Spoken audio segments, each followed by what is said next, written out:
our laws as it pertains to substances are draconian and bizarre. Psychopaths start this way. He was an alcoholic because of social media and pornography, PTSD, love addiction, fentanyl and heroin. Ridiculous.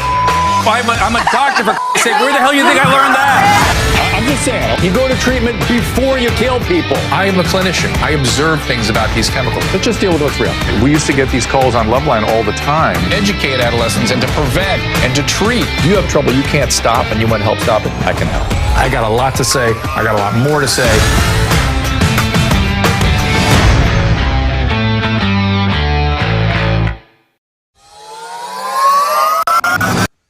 Hey, everybody, welcome to another Ask Dr. Drew. We are so grateful to be able to be here with you today. The phone number, of course, 984-2-Dr. Drew or 984-237-3739. Coming up, I have a bunch of special callers, people from my KBC radio world, where at the end of the month we will be parting company. No hard feelings at all. It's been 6 great years there, and so some of the people are going to go that I've had the pleasure to work with over the years, going to call in and say hello and goodbye. So we'll have that. Of course, we'll have your calls. In just a minute, I'll be introducing my guest. She has a lot to say as well. She has spent a lot of time talking about the explosion of mentally ill living on the streets of America's big cities. She also is a social scientist, writer, researcher, model, influencer. She has promoted the legalization of cannabis and MDMA for veterans. That got her fired from a journalist job as a magazine editor, but she also was awarded specialist visas by both the Obama and Trump administrations. She is here to talk about that and more. I'll tell you about her more in just a second. I want to give a special shout out to Spore 2002. We really appreciate you having been the moderator of the Dr. Drew subreddit Spore. Thank you. I noticed some very kind words by you and others saying that you were saying about this particular show. So I want to thank you all for listening, and I want to thank all the people on the subreddit. Are we having a technical problem? Spore 2012. What did I say? 2002? I beg your pardon. Spore 2012. Okay. So, see, that's called persuasion, Spore. If you make a mistake and then you go back, people make note of that. So, Spore 2012 is a number, a name, and a screen name that no one will ever forget. Also, a reminder: our next live show will be January 2020. So, be sure to sign up at drdrew.tv. You'll get a message like you did today if you already signed up when we are streaming again. You can sign up by email, but the best option is to sign up with your phone number because those alerts are quick and easy. No worries about spam. The phone alerts are only letting you know that we're taking your calls. We're not going to bother you beyond that. And we are already getting a lot of great calls, so I will try to get to all you guys. Let's see. What else do I have to tell you? Ask Dr. Drew is also now available as a podcast, so subscribe. And, of course, all the other pods at iTunes, Spotify, wherever you listen. And one more time, that number, 984-237-3739. Now, let me give you the more complete intro to my guest, Kay Smythe. She is an internationally practicing writer, socio-demographic research specialist, and awarded consecutive visas under the Obama administration. You can tell me what kind those are. What's a 01 visa? It's an 01. It's a specialist visa. It's usually You're an asset, in other words. Yeah. You're my second Russian asset that I've spoken to on this program. We had Papadopoulos' wife last week, and if I had to cast a Russian asset, she'd be that. You'd be my MI16. Oh, yeah, definitely. You'd be my MI16 cast. So there you go. Kay is best known for tackling stigmatizing behaviors in human capital like cannabis, nudity, gangs. Her work has evolved into an amalgamation of policy-changing actions and data based on human behavior trend forecasts.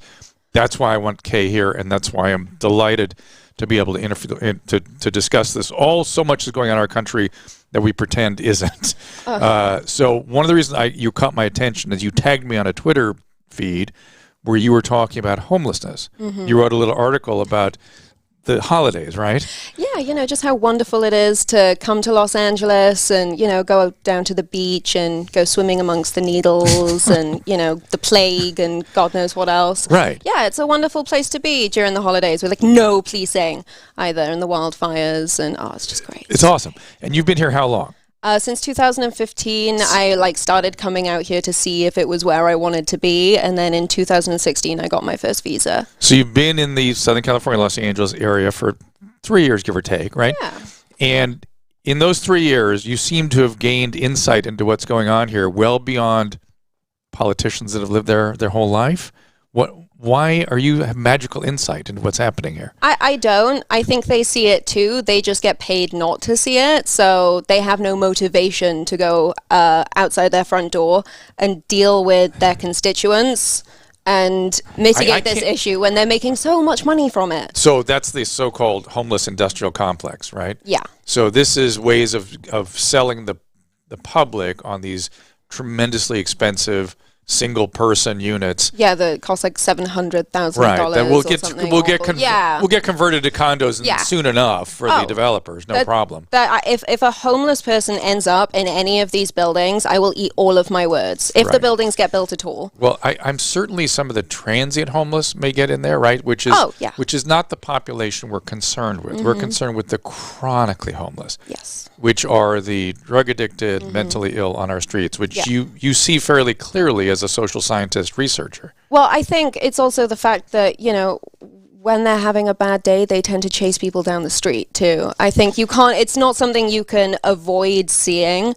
I don't think I'm alone in the fact that, I've been followed home several times. I've been assaulted. I have all of my friends in this town have dealt with an issue with a mentally ill homeless person in some way, shape or form, or a criminal homeless person in some way, shape or form. And those are the issues that I think are being ignored, that are going to be to our detriment. And that's why I wrote the article, because it's, there's like 3 people dying a day, I think it is. In Los Angeles County. Yeah, and that's Los Angeles County alone. That's not even all of California. Or Washington, Oregon, they have a similar problem. It's a genocide. It's a genocide and it's happening on our streets. Okay. Yeah. I could not have said that better. It's a genocide on the streets of Southern California. Yeah. And that's why I have trouble believing the politicians know what's going on. I understand they're paid not to see it, and so it's sort of motivated thinking, right? It's cognitive distortion. I get that. Yeah. But to not wake up every day and go, 3 people are going to die on my watch. What do I need to do about that?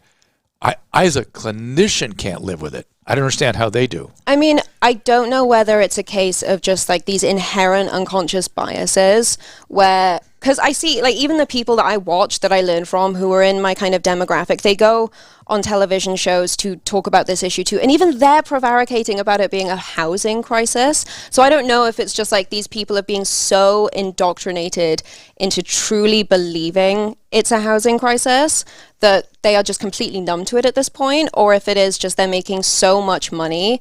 At this level, they're not going to get like reelected if they come out and say what's actually going on. I mean, actually, ironically, they might if things go well over the next 2 years. Right, as the public kind of wakes up to what's actually going on here, right? Well, yeah.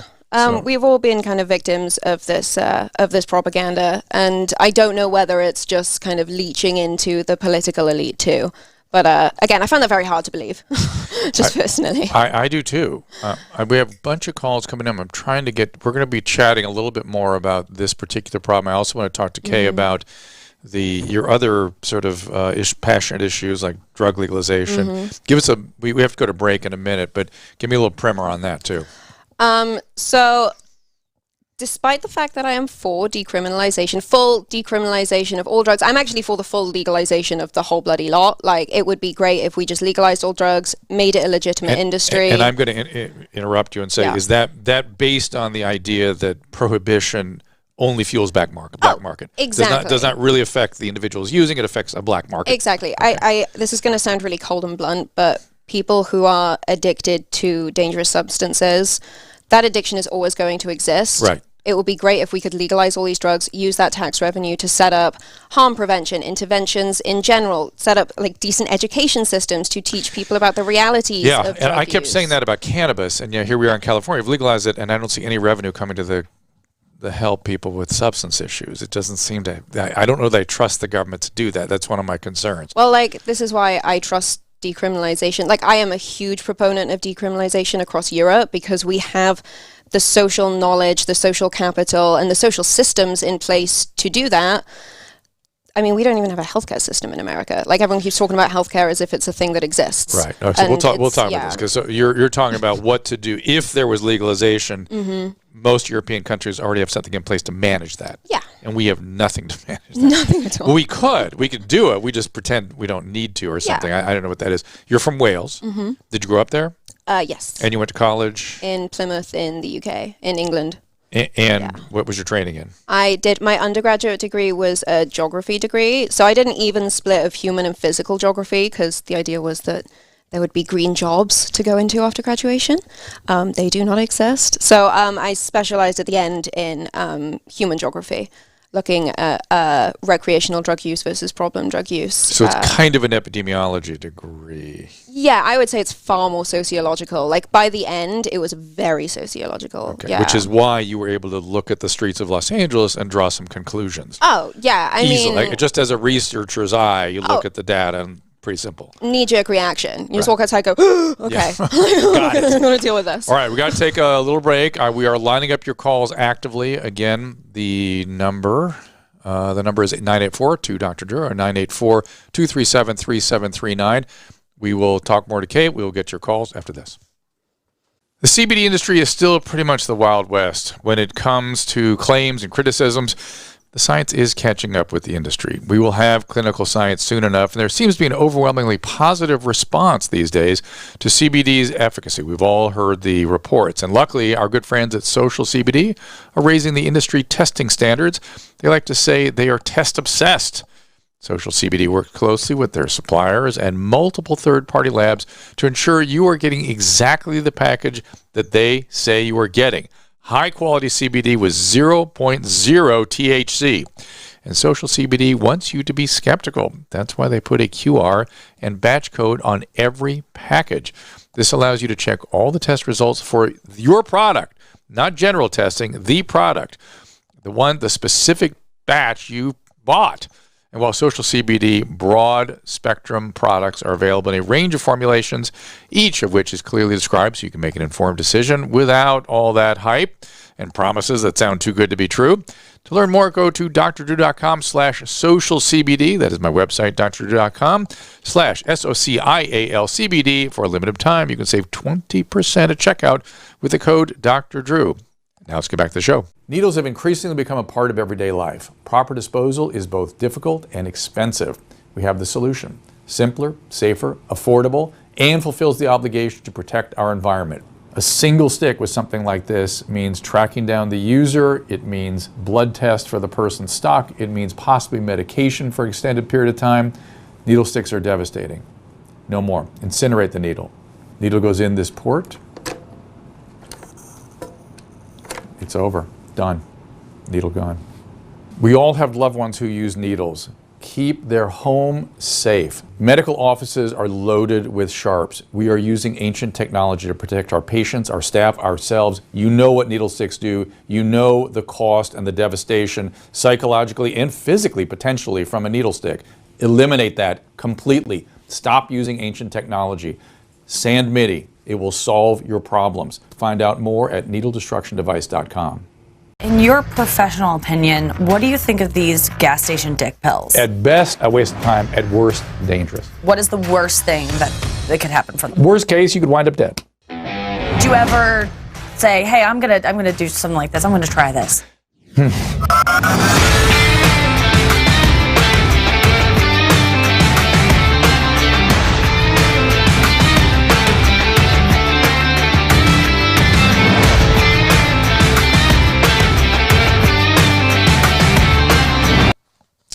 We are back with Kay Smythe, everybody, and we got a bunch of things kind of lined up for you guys. But Kay and I are still talking about the things she is passionate about.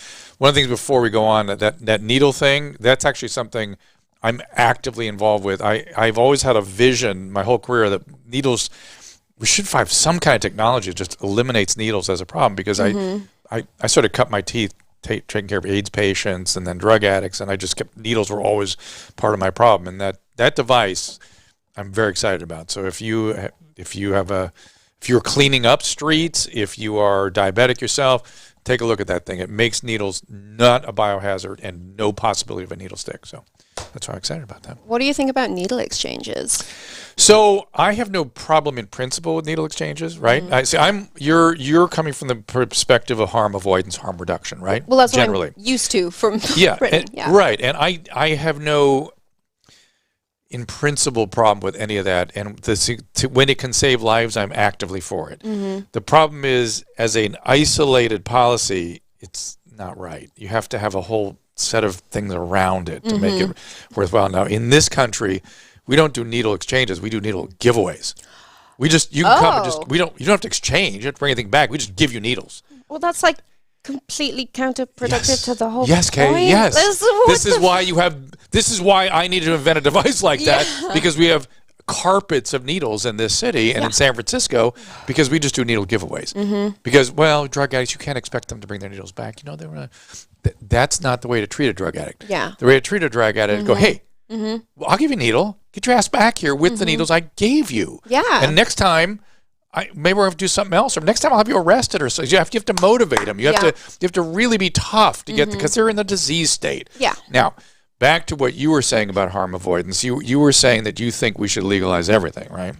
Yeah, I'm just getting my notes up here. Go ahead, get your notes, and I'll look at some more calls too, and I'll get to this call in just a second. Go ahead. Well, it's like, okay, so one of my biggest concerns about coming on today was like, I really didn't want to come across as, you know, when you talk about drug decriminalization, and I'm going to say I'm not for it in America, that makes me sound like a fascist. But I'm only not for it in America because the way that makes the you sound like a policy socialist, has been. actually. Oh, really? Well, because then it's saying, well, my social welfare programs we have in Europe are superior. I mean, they are. I don't want to be like that guy. But I mean, I don't know how long they're going to be around. Like after the last election, don't know how long these You're things. Talking about Boris Johnson's election. Okay, yes. Yeah, you know. But again, like the way that, say, a country like Portugal has gone about dealing with drug decriminalization, they've had like a 60% reduction in diseases like AIDS, like rates, like I think there's one stat, like rates of children trying drugs at like age 16 is higher, but that's not a real stat. That's just because kids now feel comfortable admitting to the fact that they're going to try drugs at that age. Right, because there's not the same stigma and consequences. Yeah.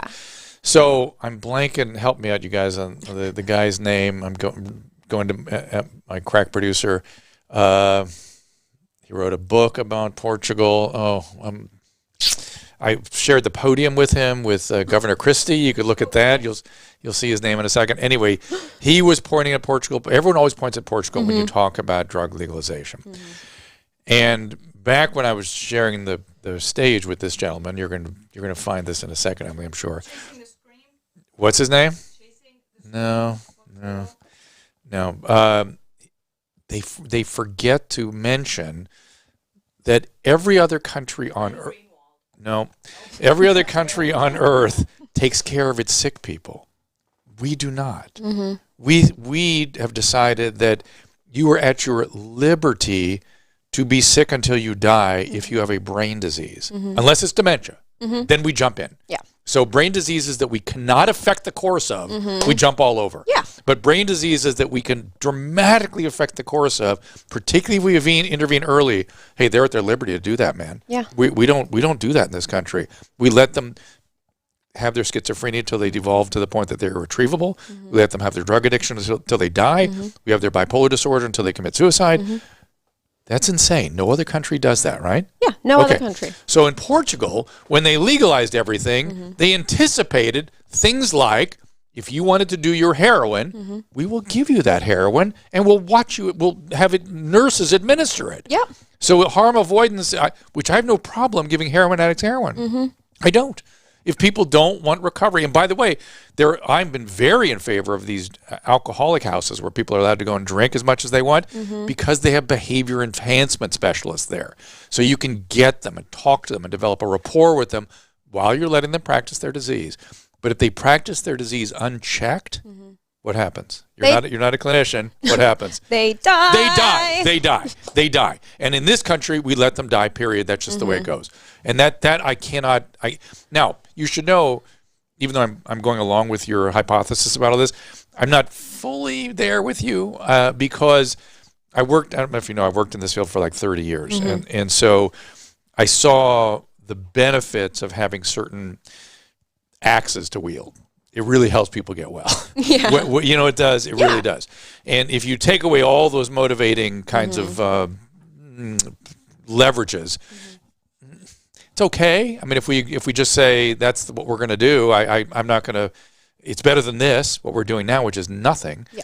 I would prefer personally some sort of intermediate sort of something. And I agree. So the way that we're taught about drugs in the UK, I think, is a great example of how to teach people about drugs. It was the most, I don't know, what's the word I'm looking for? It was liberal in the sense that it was honest. So I actually had a drugs counselor come in and speak to my entire year group. And we had this every year from age, I think, 10 through 16. You get the same class every year.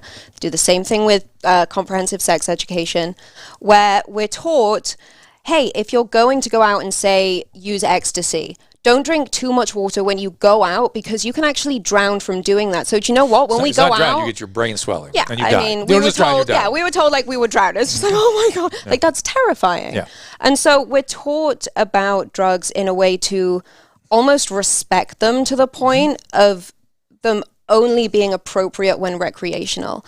And then when people bridge into that problem drug use, it's immediately recognizable. Like out here, people seem to think that their opinion on what constitutes like problem versus recreational drug use dictates what it actually is. And it's a very personal opinion. Yeah, I know. As opposed to a clinical threshold. Yeah, I could talk about that all day. Johan Hari.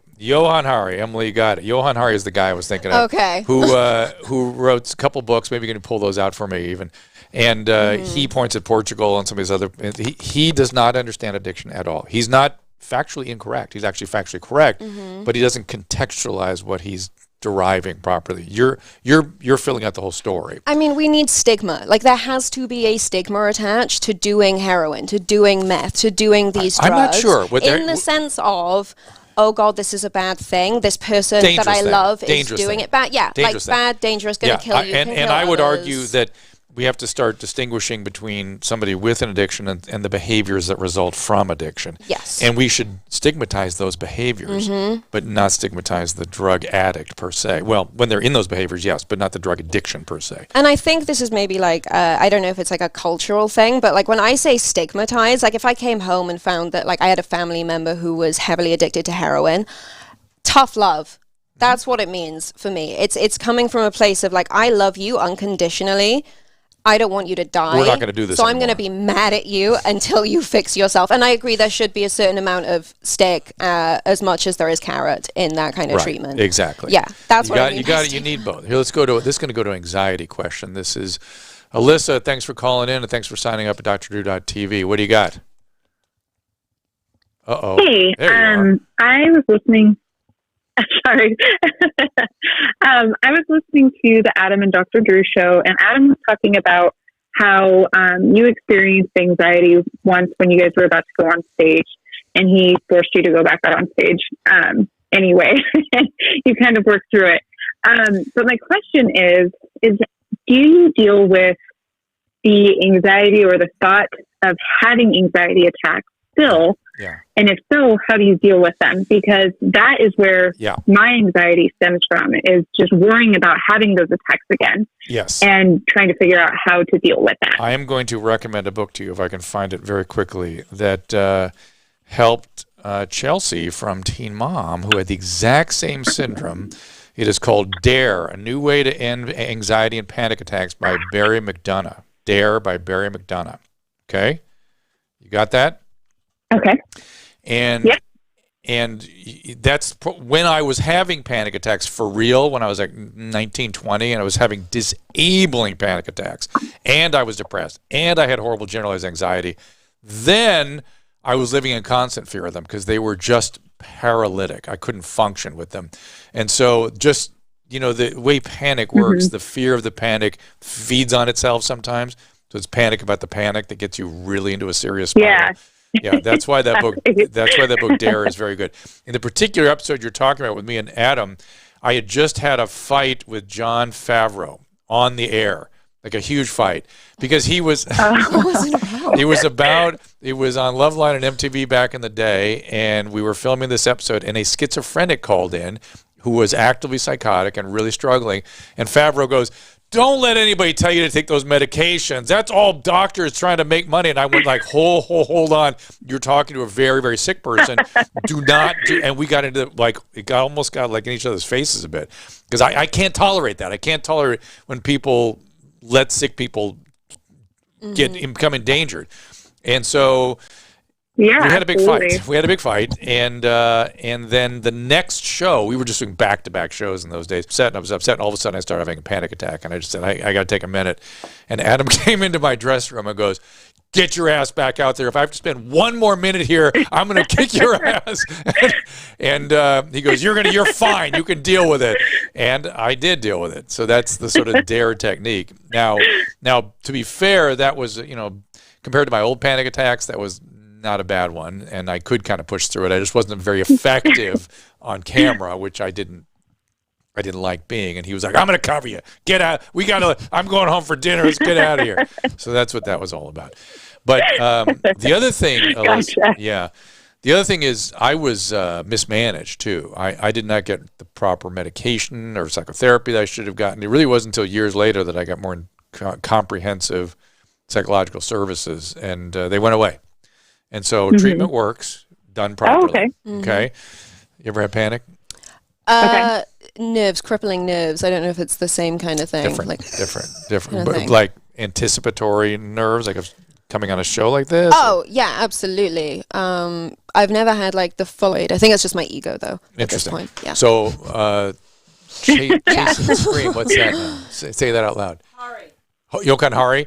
That wasn't the book that, no, so these are the books that he was some book about, I can't remember, something about the ghost. Anyway, they want to get me off Johan Hari. Yeah. Alyssa, thank you for the call. Appreciate it. You're still in that age group where your brain is prone to these things, and I guarantee you will get better with time, but I also will guarantee you the treatment works if it's properly done. Okay? Gotcha. Thank you so much. I appreciate it. All right, you got it. Take care. Bye-bye.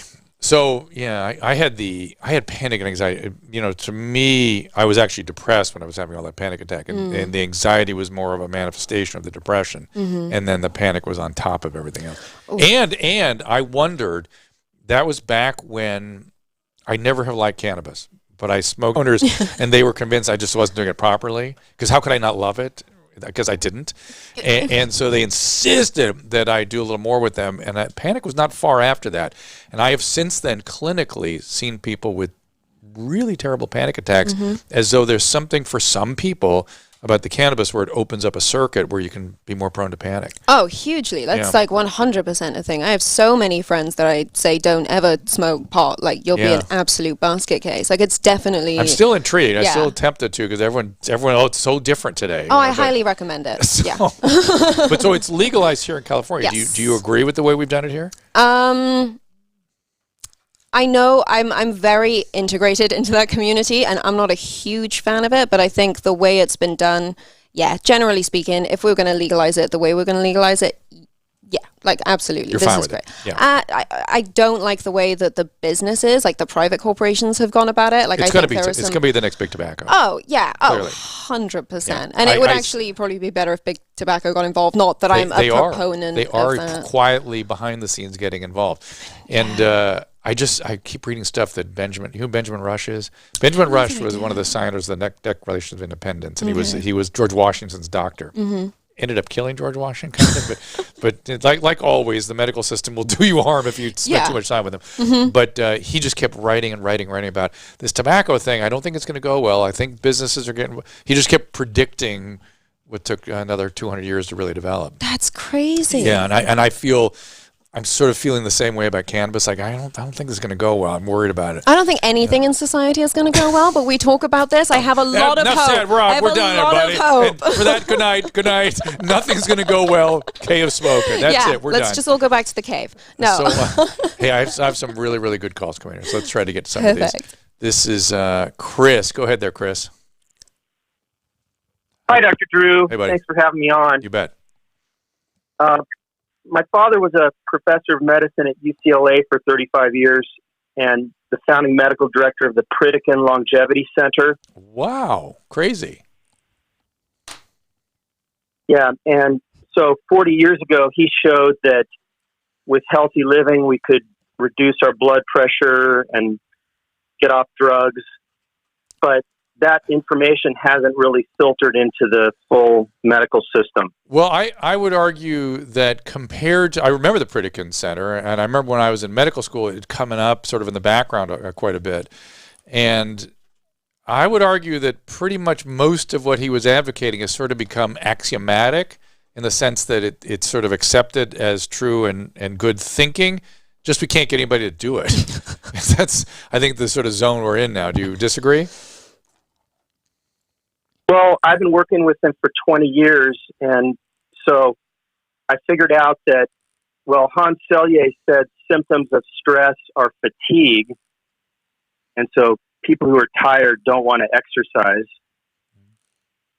And bad news stress turns off happy chemicals in our brains, and then we don't enjoy exercise, and we turn to junk food, nicotine, alcohol, and illegal drugs to turn happy chemicals back on. I like the construct. I would argue it's even more complicated. And your question here, I think, dovetails into what I'm thinking a little bit, which is that our childhood experiences are coming to bear on our psycho-biological, emotional condition in the present.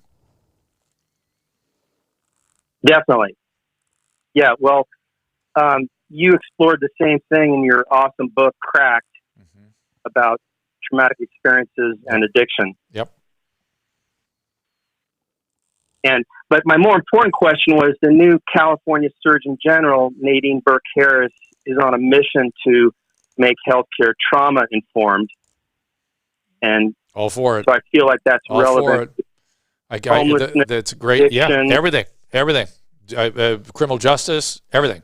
Psychiatric. I have a flood of feelings about it. For sure, it's the right thing to do. I am delighted that finally, you got to know, Chris, that in the 90s, I was absorbing tons of criticism. There was even, believe it or not, a whole school of thought that said that adverse childhood experiences are overstated and really don't do anything to people in their adult life. So at least we've woken up from that slumber, right?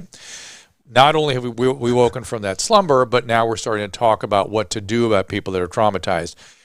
The idea of trauma-informed therapy or trauma-informed approach to everything, I totally agree with, but it's way more complicated than most of my peers understand. And to do it well takes a lot of experience and a lot of training, and we're just not doing that right now. So that's my discomfort with this orientation. If we're going to accept that it's true, which it is, we must arm ourselves accordingly, which we are not. Does that make sense? Well, that's where I'm working with. My father's now 85, and he's got severe dementia, and he's gone to. It's easy for me because I know his life history to connect it to his traumatic experiences. The dementia over the last 10 years. Be careful. Be careful. That's a jump. That's a jump. By the way, I used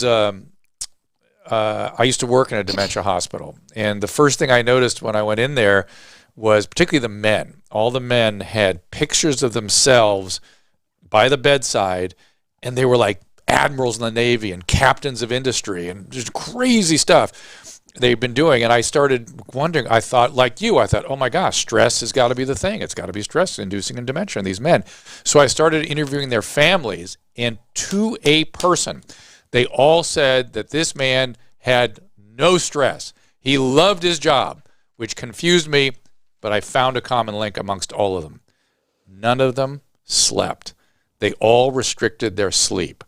So I'm of the opinion that may be a bigger issue than the stress itself. Did your dad work excessively and not sleep? Oh, yeah.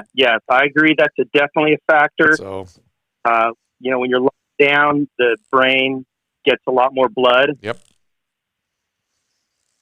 Yep. But Nadine Burke-Harris, the new California Surgeon General, has repeatedly pointed out that a high ACEs score, adverse childhood experiences, is a factor in dementia.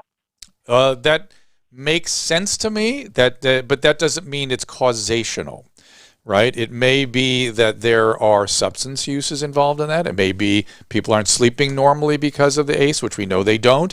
It may be other psychiatric conditions that are also associated with dementia. So again, be careful. This research needs to be parsed out very, very carefully. I appreciate your call, man. I got to keep moving on. I have no idea what you're pointing at, Miss Producer. Oh, she wants me to look at my text that she's sending me. This is the, let's see. Oh, I've got Travis on the line. Oh. Let's get Travis in here, why don't we? How do I get him on my thing here? Okay, hold on. This is going to take a little doing because there's about 40 things on my screen. Hold on. He's already in? Travis, are you there? Travis? I'm here, Dr. Drew. Can you hear me? I got you, man. How are you? Oh, doing well. How are you doing? We are good. We're here This with... Okay, get yes. That's right. Don't let Travis block take your my face. spotlight again. Do you guys know each other? Yeah. Okay. I like Travis. I think he's brilliant mind. Travis, you are part of the Venice Neighborhood Council. You had a recent poll on the mayor's leadership. Tell us about that. No? I'm actually not on the neighborhood council. I'm one of Venice residents that are in a group called Venice United. But that's right, though. The VNC did a poll, and basically what came of it was that I think it was like the vast majority of people, like 85% or 90%, were either dissatisfied with Mike Bonin, and Mayor Garcetti, or extremely dissatisfied with Mike Bonin or Mayor Garcetti. And was the primary reason the homeless crisis? Yeah, I mean the primary reason is the crime and the transients and vagrants here that are kind of under the guise of homelessness, that are living in encampments and breaking into people's homes and assaulting people and doing drugs out in the open.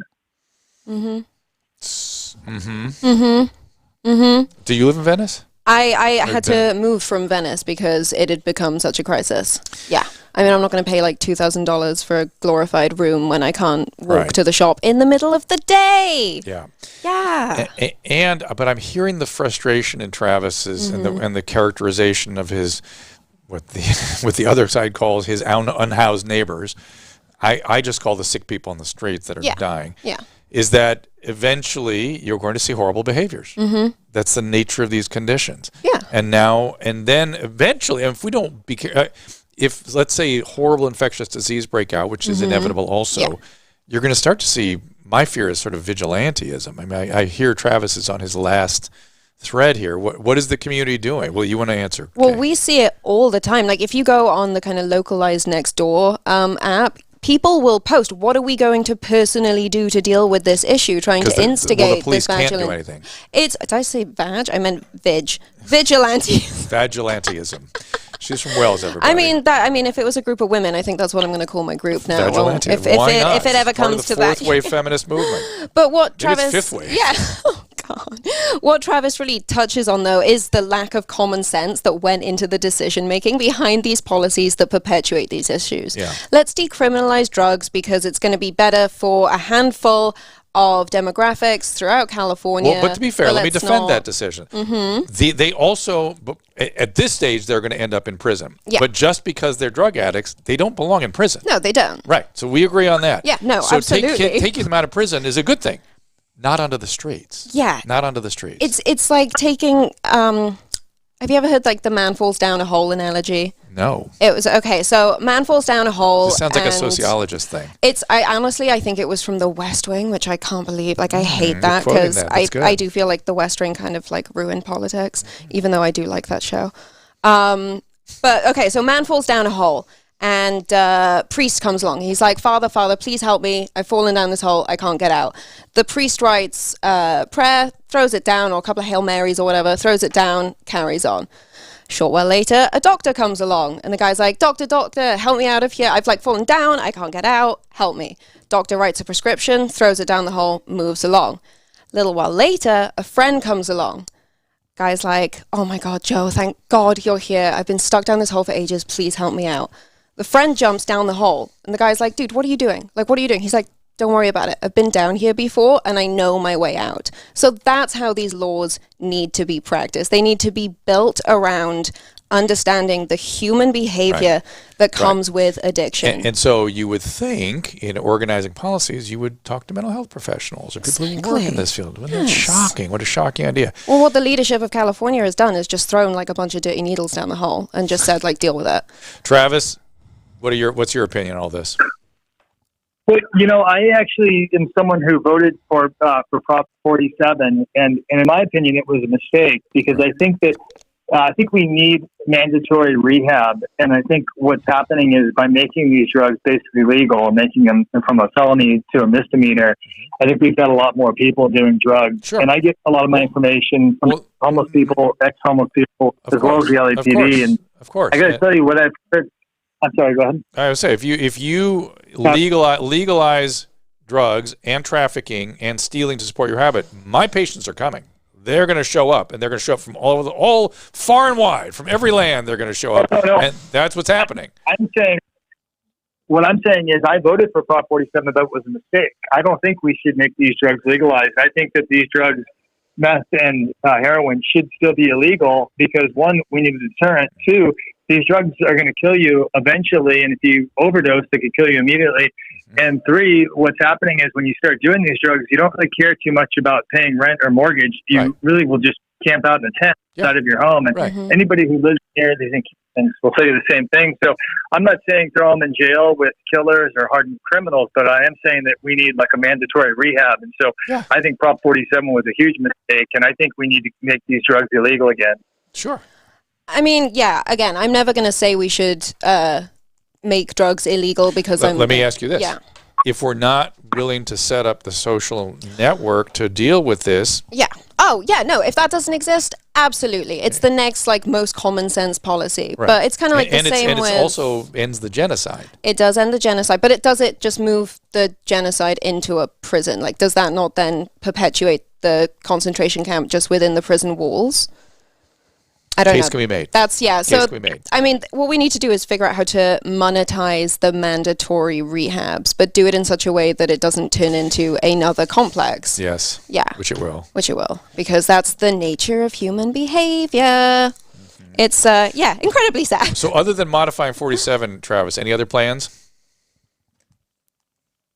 Well, I think the answer, and I've been saying this to a number of people, and we've got, to me, it looks like about 90% of California has not been developed yet. So if you just go, we have plenty of land. If you just go 75, 100 miles east of Los Angeles, you could immediately provide beds, toilets, showers, rehab, Wi-Fi, and it's not going to cost $700,000 per unit, right? You can do this immediately and immediately get people off of the sidewalks and start improving their lives and the conditions they're living in.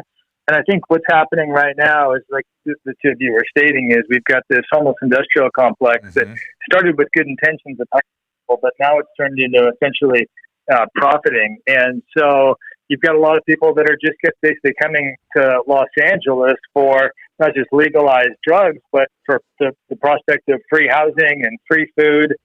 And the problem, is just getting worse. And if you talk to, you look at what the mayor and Bonnet are saying, and the party line is that every day 150 people fall into homelessness. Well, I think at least in Venice you got 150, or it looks to me like you have more transients coming to Los Angeles. And so, as lawmakers, there's a reason it's not allowed. There's a lot of reasons it's not allowed. You're not allowed to sleep on the sidewalks. For one thing, it's just unsanitary conditions. But the other thing is we're basically collecting, masses of people coming to Los Angeles for free sidewalk camping, free services, the promise of housing, and essentially lawlessness. Mm-hmm. And I think that's this is happening from across the country. People are seeing Los Angeles, they're seeing San Francisco, Seattle as these, again, just free living. People will come here. Yeah. You can do drugs. Yeah, to come and hang out. Live at the beach. Free. It's they're just moving their lifestyles from other states. When you eliminate property laws and you eliminate drug laws and you let anything go, my patients come. My patients are going to show up. And they'll do that until they die. Oh, and so you're literally fueling their death. So congratulations, Los Angeles. Great job. Well, Travis, anything else you want people to know about before we let you go?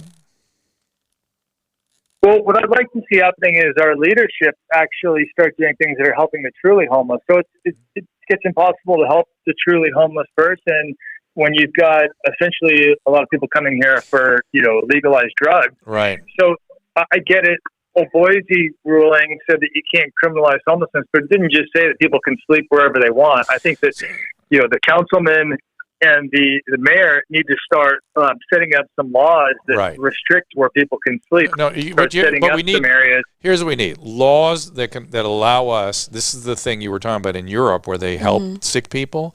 We don't help sick people in this country because it's against the law. Yeah. So we need to modify the Lanterman and Petrus Short Act. We need to expand conservatorships. We need to change 47, as he's saying. And then we can actually go help these people. Because now, not only can we not get near them or touch them, we can't even get near or touch their belongings. So your idea about putting them out onto land elsewhere where they can thrive and do as they please, you can't do that now. You're not allowed even to discuss that with them. You can, when they're so sick that they're a harm to self or other, you can put them in a hospital for a few minutes until they say, I don't want to kill myself anymore, and I know where McDonald's is. That's all they have to say to get out. That's it. And that, you don't know that? I didn't know that. Oh, that's our laws. That's why, it's called the Lanterman and Petrus Short Act. We went overnight in 1972 from the criteria that every other country in the world uses for the most part, which is need for care, right? Needs care. Sick, needs care. Yeah. We went from that to harm to self or other. And harm to self or other became more and more and more narrowly examined. There's also a vague term called gravely disabled that you can't get to stick to anybody. All they have to say is, I have a tent and I know where McDonald's is. Then you and I have a plan. And I don't want to kill myself. I don't want to kill somebody else. That's it. They're out the moment they say that. That's literally a get out of jail free card. They could be saying, I am Jesus. I'm hearing voices. But I know where McDonald's is. I have a tent, and and I don't want to take my medication. Who are you to say? Who are you to say, Kay? How dare you? I am so glad that my copy of American Psychosis hasn't shown up yet, because I would be apoplectic on this show. I may give you my copy, and then you can send it back to me, because that's what I recommend that book to everybody, called American Psychosis. That's very much about how we got here, which is a whole other story. Travis, thank you. Good luck with everything, and let us know how we can help. Okay. Thank you. Appreciate having me on. Thanks for calling in. Bye, Trav. You got it. How do you know Travis? Good, from the Venice community? Everyone on the West Side. Everyone knows Travis. Yeah, it's just one of those things. And I mean, it's Travis. He's just, how can you not? That's so funny. Okay, here's an interesting call, and I like Irene's perspective on this, and I think she is absolutely correct. Irene, how are you? Hello, Dr. Drew. Hi, Irene. What's going on? I wanted to talk to you about your thoughts on addressing the lack of continuity of care between inpatient and outpatient. And I was just listening to you right now, and it just hit the spot about you talking about the fact that if you say you're okay, and you know what I mean, and then you're just out, and then you're left to kind of fend for yourself for outpatient services. Yeah, and sorry, I'm getting emotional. Is this you or somebody you or somebody you love was left out? Somebody I love, and it's frustrating that it's because I can do that and I can provide the support, but there's so many people out there that don't have that, and I know. It's just frustrating to see how that system is like that. It's just. Yeah. What would you like to see? What would help your loved one? Because I think I know what the fix is, but what do you think?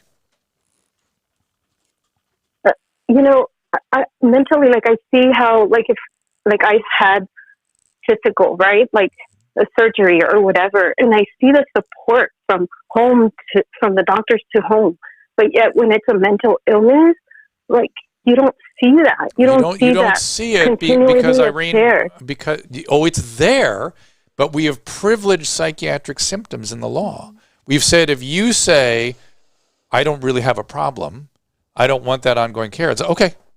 While if you had a knee replacement and it was time to go home and you said, I don't really want that care, we would not allow that. We would get you the care. We would get you the care to help with this. And because we've privileged psychiatric symptoms based on 50-year-old laws and 50-year-old movies, like One Flew Over the Cuckoo's Nest, that we can't help the people who have something called anosognosia. Anosognosia is a condition that stroke patients get, schizophrenics get, drug addicts get, bipolar patients get, which is a parietal region of the brain that gives us the insight into what's happening to us. When that system in our brain doesn't operate, we lose insight. We start thinking we don't have a problem. We don't see what's happening as a result. It's a part of the condition, and we have privileged that. If it happens not from dementia, not from a stroke, because if it happens from dementia or a stroke, we jump right in. But if it happens from psychiatric illness, well, that's he's at his liberty now. He or she's at their liberty to do as they please. Isn't that insane? I mean, no other country does that. Yeah. No other country does that. So that's really the problem, Irene. If we dealt more realistically with that issue, I know it's hard, and gave you, say, some temporary conservatorship or something until those symptoms settle down, something. There are many, many different ways to do this. Thank you for your call, Irene. I've got to go to another caller here. This is Carol. Hi, Carol. Hi, Carol. Hi, Dr. Drew. Hi, Kay. Hello. Carol's Twitter account is at LA Vagrants, dedicating, we've seen all your images there on Twitter. I follow you. So where do you come in on all this, and what do we do about it? Well, your words when you just said LA is fueling death really struck me. And, I know we were talking more so about those sick on the street, but, also the victims. And just over the last couple of weeks, hearing some of the stories we heard about, the elderly taxi cab driver who was stabbed to death by a vagrant for no reason. The ruling on the West Hollywood. Some guy saw a vagrant stealing stuff from a 7-Eleven. He offered to buy him the stuff, which was so kind, and the vagrant somehow got angry, waited outside for him, and tried to axe him to death.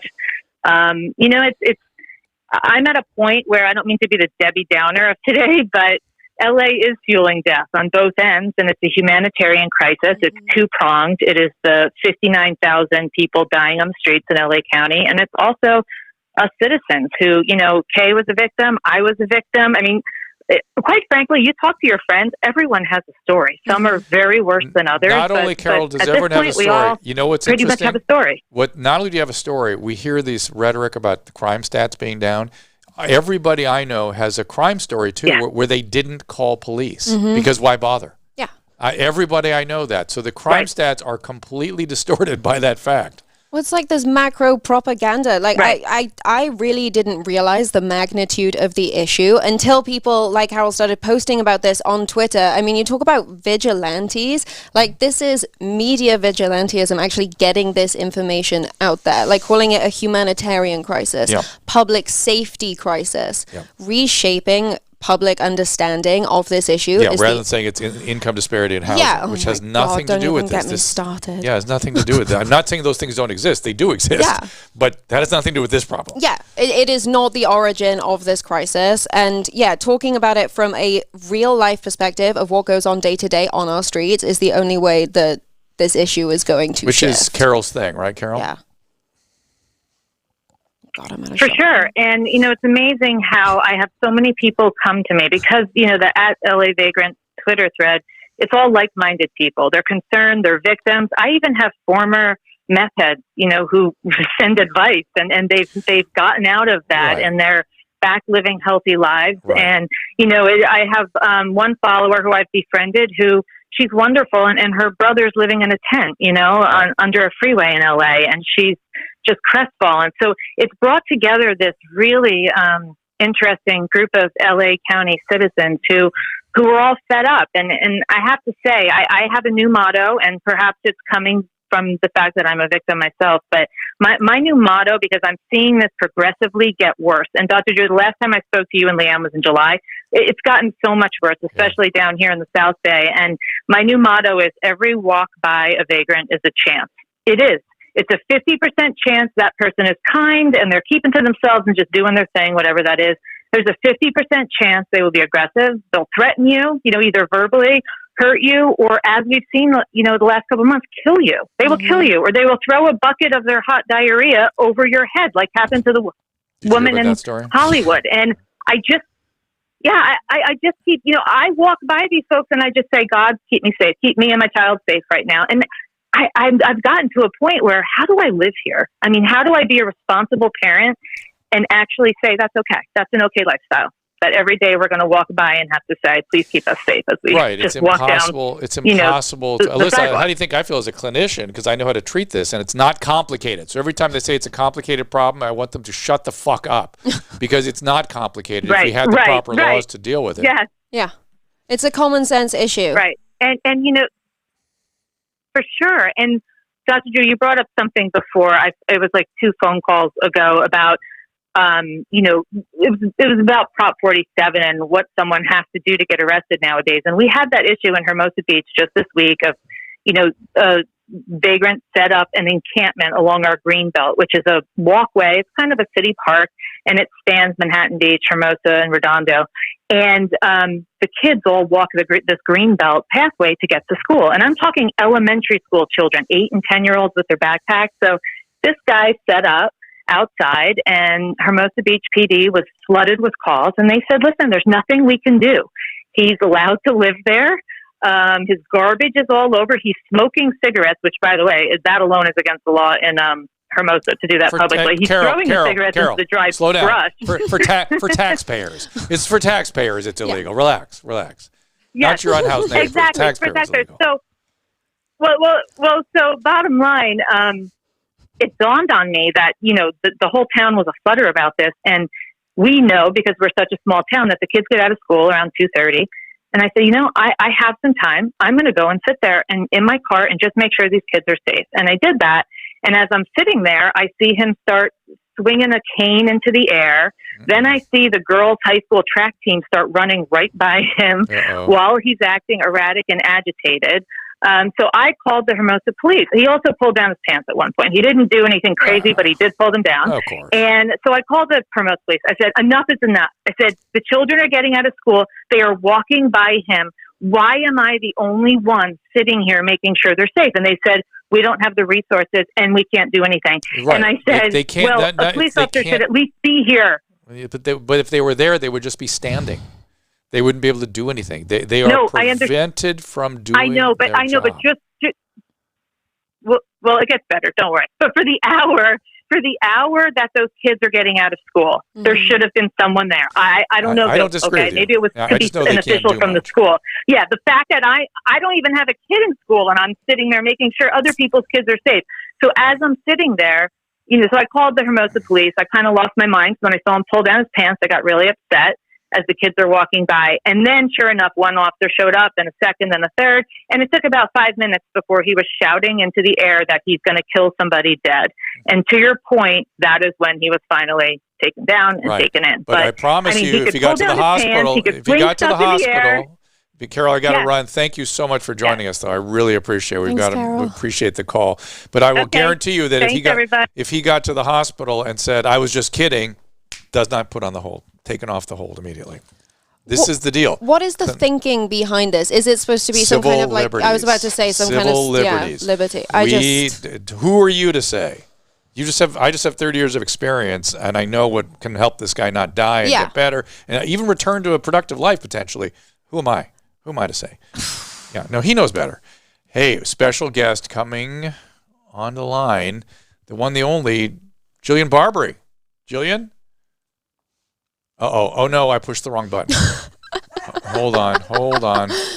Hang on, Jillian, I pushed the wrong button. This is when I'm supposed There you are, I pushed the wrong button. How are you? You're always pushing my buttons. I'm great, Dr. Drew. How are you guys? Hi, Kay. Hi. Were you on their show with Jillian and John? Not yet. I'm going to say yet. Well, but Jillian and I are saying farewell to KBC. When's your last day? Thursday's mine. What about you? Monday or Tuesday. The Masked Singer was maybe wanting me to do something on Tuesday, and our program director very kindly let me do that if possible. And then you have the White House. Then I'm going to the White House, and I'm going to call back in. I'm giving a talk. I'm giving a talk at the White House on this issue, and not exactly this issue, but homelessness. The history of this issue. And here's the deal: I am one clinician. When I arrived at Los Encinas Hospital in 1985. It was like a museum of psychiatry. I was doing just medical services then, and a lot of the patients there were leftover from psychiatry for the last 30 years, and it was not pretty. What psychiatrists had done, the excesses of the previous 30 years were uncanny, frankly. Then I stayed there for 30 years, and now I've been out for about 10. So I had a ringside seat to the entire mess of the American mental health care system.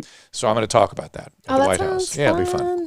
And it really goes hand in hand with, and I should ask you this, it's more of a question, with job loss and drug abuse and, people being put out on the streets. I don't understand why we don't have here in America. When I was growing up in Canada, they had facilities. They had, hospitals essentially for, they would call them insane or people that were mentally challenged, and they were housed. And we don't have any anymore. We destroyed that system systematically. That's what my talk is going to be about. How we destroyed that, why we destroyed that. Kay's going to read about that in a book called American Psychosis. That's what that book is about. And we've been talking about it here for the last hour or so, too. We're getting lots of opinions about it. But, Jillian, tell me more. So you're going to end your show on this week. And where can we find you? Thursday, yes. What are you doing? Where can we find you? Okay, so I'm doing a podcast, of course. And we just shot or taped our first one. And it'll be exactly, life stuff from marriage to divorce and adoption and addiction and sex and menopause and cancer. It's just going to be life stuff. And so I have a lot of, just like you do, revolving guests and co-hosts, and it's just going to be I need to be a guest. I need to be a guest on your show. Yes? Oh my gosh, are you kidding? Okay. Absolutely, you have to be. Are you, the whole change and transition at KBC happened essentially, I know they've done a few articles, and I said, this is sort of the way, and you and I have been talking behind the scenes a little bit, like stuff happens like this all the time where they decide to syndicate, it's cheaper for them, and it is what it is, it was a great run, and I love everybody there. But, they've completely changed the format. They did keep my co-host, so that John will be doing, I think, noon to 3 now. Hey, your slot. Yeah, I've been through so many radio things like this. We used to be, Adam and I used to be syndicated on a very famous alternative station in Washington, D.C. called WHFS. And they would have a concert every year where they filled RFK Stadium. It was hugely popular. It was one of our big affiliates. And a lot of people from K-Rock actually went over to HFS and was doing some administrative work there. And so I know exactly what happened because they told the story later, which was ratings were struggling, but it wasn't doing terribly. One day the administration walks in and we have a mandatory meeting at 11 o'clock. And they walked in the room at 11 and said, at 2 o'clock, we are, from then on, ranchero music. That's it. Oh, my God. And everyone here is fired. And we're going with ranchero music. And that's radio. That's how you flip formats, you flip ideas, and that's how radio works. That's how it goes. Wow, there's some just like insane decision making in this country. Like I'm just sat here like, what? Why? It's a dynamism we prefer to defend. Okay, how dare you? She was like, I love this country. I feel so honored to live here.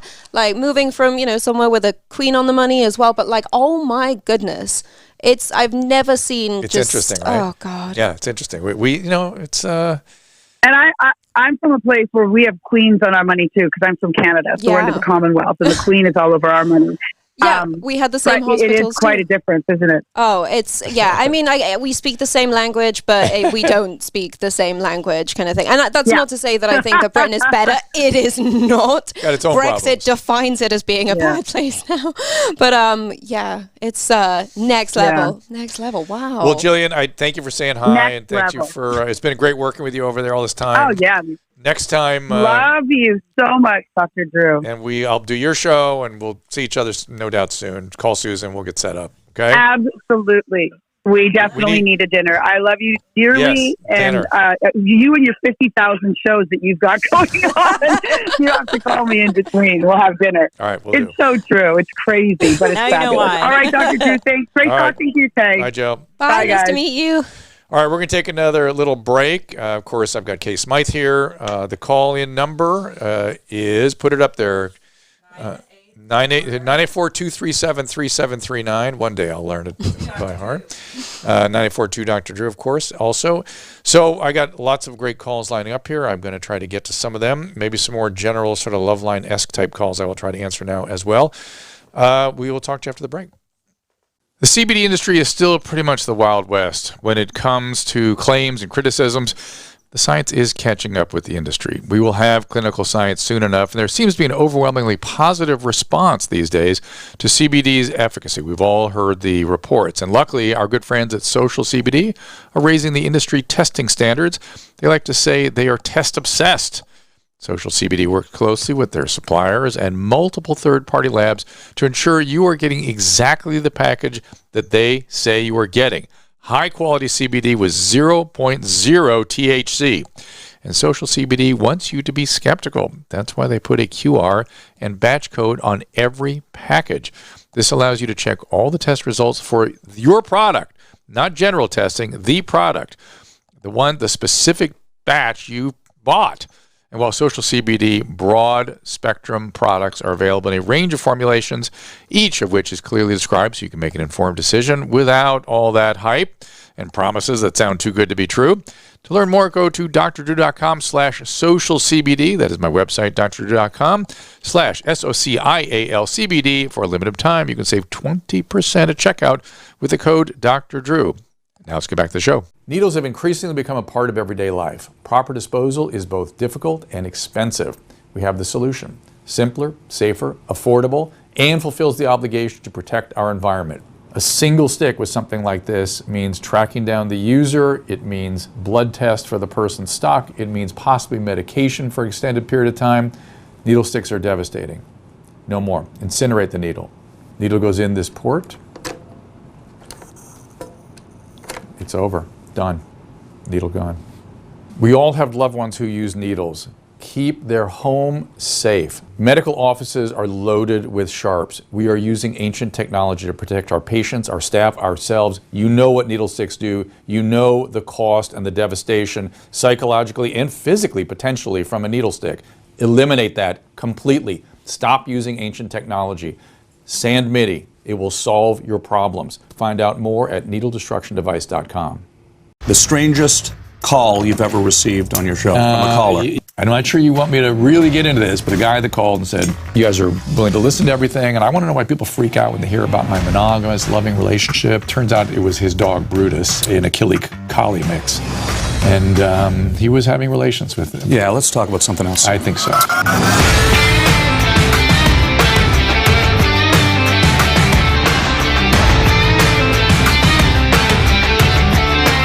So, welcome back, everybody.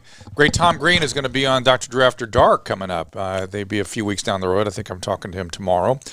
And we are taking your calls, as I said. We've got a few more visitors from the old KBC show that is going to end this week, and just people that have been part of that show since the beginning. Let's get some calls here. This is Dale. Hey, Dale. Hi, Dr. Drew. No. How are you? I'm good. How are you? Good, thanks. Good. I wanted to. I used to you broke. Listen to Loveline when I first got clean, and I wanted to thank you for saying something that was really a piece of my puzzle. Can you hear me? Okay. I hear you now. Mm-hmm. A piece of your puzzle, which was what? Good. Okay. You said. I've heard a lot of people say, I'm really glad I didn't use last night. But you've never heard anyone say, I'm glad I did use less. So it resonated with me that night, and it resonates with me to this moment. And thank you, buddy. You privilege. Made a difference in to my me. life. I love stories like that because it's. Thank you, Dale. I love stories like that because it is so indicative of the magic of recovery. Mm-hmm. Recovery is really, from addiction, happens because of other human beings. Yeah. I mean, people talk about spiritual moments coming in, but I really believe that it's all initiated interpersonally. And we all carry different pieces, as you said, of the puzzle. Mm-hmm. Our personality connects with them in certain ways. It's why we build teams when we treat addiction, because you never know who's going to be the one that gives them that little piece that they need to find the motivation and sow the spiritual material can get in. Well, this is why it's so great that you're doing millions of different shows. So there are millions of different Millions ways. of opportunities. Well, just like to perpetuate this work. I mean, you've been doing this for so long now, and does that happen on a regular basis? People contact you to say thank you. Oh, yes, but I that's look at it marvelous. as that is marvelous. But I look at it as not me; it's them. I'm just sort of available. Although I must say that in recent, probably years, but maybe certainly months, I'm realizing that there's not a lot of physicians with the kind of experience I've had in medicine and psychiatry. And so I'm wanting to just give it out a lot. That's why I'm doing more speaking and being willing to go to the White House or wherever people listen to me, because I have a perspective that I don't think my younger peers are kind of getting. I've just noticed that. They kind of have it. Like we talked earlier about the California Attorney General that wants to talk about trauma-informed care. She's right. It's absolutely true. But the whole story is a bit more complicated. If you really had the experience, you'd have to plan a little more than just that one little aphorism, that trauma-informed care. Surgeon General, what did I say? Attorney General. Surgeon General was saying that. Yeah. Well, I was going to say, I mean, do you think that, particularly for my generation, this kind of emerging generation now of doctors, of psychiatrists, psychologists, how does that kind of woke lifestyle-ness, whatever it is, inform practice? Because all I see it as being like this absolute shitstorm caused by like this. It is a shitstorm. I mean, I don't get me wrong, I agree with the principle of wokeness. I think that, making oneself aware of social issues is like the first step in solving them. Yes. But the way that we've been educated in this country and in Europe and in most developed countries under this kind of like constructivist idea that we self-teach, that it's funny you call it constructivist. We call it post-structuralist, post-modernist. Yeah, it's kind of like I guess it's like all stemmed from what constructivism learning theory, this kind of idea that we decide what's factual to us based on our experience. Yes, that's a mistake. Even though that's what defines a freaking opinion. Right. So that's of grave concern to me. Okay. And that's sort of why I want to give. But there's always been. I don't want to become that guy. You know what I mean? Who's like these kids. There's always a difference in the generational experiences and training. Yeah. I remember when I was a young physician, the guys, the mostly men that were ahead of me, were very concerned about us for different reasons. And what were those reasons for your generation? They were more paternalistic, and we were very concerned about paternalism, and they wanted patient participation. It wasn't a bad thing. What we did was a good thing. And they were interested in control and things that we were giving up readily, and ended up being mostly a good thing. Not entirely. A lot of the stuff we're talking about today is because we went too far with all that, right? So it's always a pendulum swing. My biggest concern about exactly what you're raising, and I don't know if I should be concerned or not, is that the actual training is being forsaken for these priorities. You know what I'm saying? I do. Yeah. And so these priorities become the training, and the depths of what need to be carried out to really create experts is sort of being obviated or really obfuscated a little bit by these other priorities. Yeah. Now, that may be totally unfounded, but I think I'm seeing a little bit of that. I mean, the reason that I'm an expert in this field is because I ghost wrote other people's doctoral dissertations on this subject matter. So when it's me and I don't even know how many other people are ghostwriters. I mean, it's a pretty... So you've seen the thinking. You've seen the opinions that are out there. Well, it's more the kind... Again, it kind of goes into this practice of, oh my God, these doctors who are administering this care should probably be knowledgeable enough to write their own dissertations. Right. So that's like the first concern. Yes. And then the second concern is obviously, I spend all day, every day looking at this data, and then I have yet to see any of it in practice in 5 years of doing this work, which means that the stuff I was writing when I started is now technically irrelevant, cannot be applied. So we're having to redo the data all over again. And I mean... You're making me more anxious than I was already. I was going to say maybe one of the things that you should consider is going into teaching. Start your own course in this. Well, I used to. I taught a lot. I used to teach a lot. But now I'm doing speaking. That's sort of what my latest thing is. But It's so funny when you said you're writing other people's dissertations. I was thinking, is that legal? Is that okay? Oh, yeah, it's legal. It's legal. I know, but your point is well taken that they should be doing the writing. Yeah. Isn't that part of the skill set? Well, and it's just so much easier to avoid having the responsibility of like doing the work and forming. Maybe you could just write everything for me too. Let me bring in my friend, the great Lauren Sivan, my guest for over a year on Dr. Drew on the KBC radio program Midday Live. Lauren Sivan, you're in New York now? Hi, no, I'm here in LA. Okay, it says from New York on my call screener thing. I'm like, what?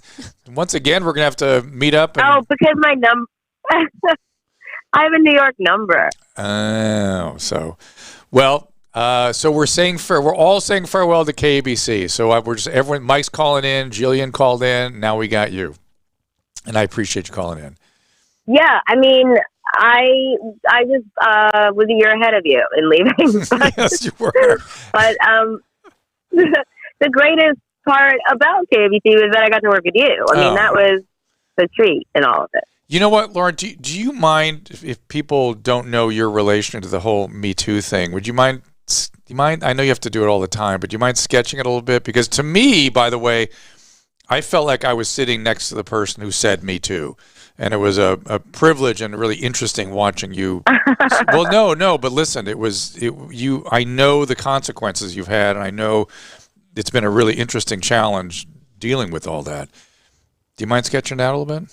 Yeah, that's true. That's true. Well, I mean, as you know, I spoke out because I had an encounter with Harvey Weinstein like 11 years ago, and it was a completely chance encounter. I just happened to be at a restaurant at a dinner party that he was at, and that's how we met, and we chit-chatted for a bit, and he tried to give me a tour of this place, and there was no reason to suspect there was anything untoward. He was delightful and charming and sweet, and when we got down to the kitchen, I realized that we were in an abandoned kitchen and that this was something else, and so he tried to kiss me, and that's when I was like, oh, I'm so sorry if I gave you the wrong impression. I just thought we were having a nice conversation. And then he cornered me, and he basically just masturbated in front of me, which was horrible.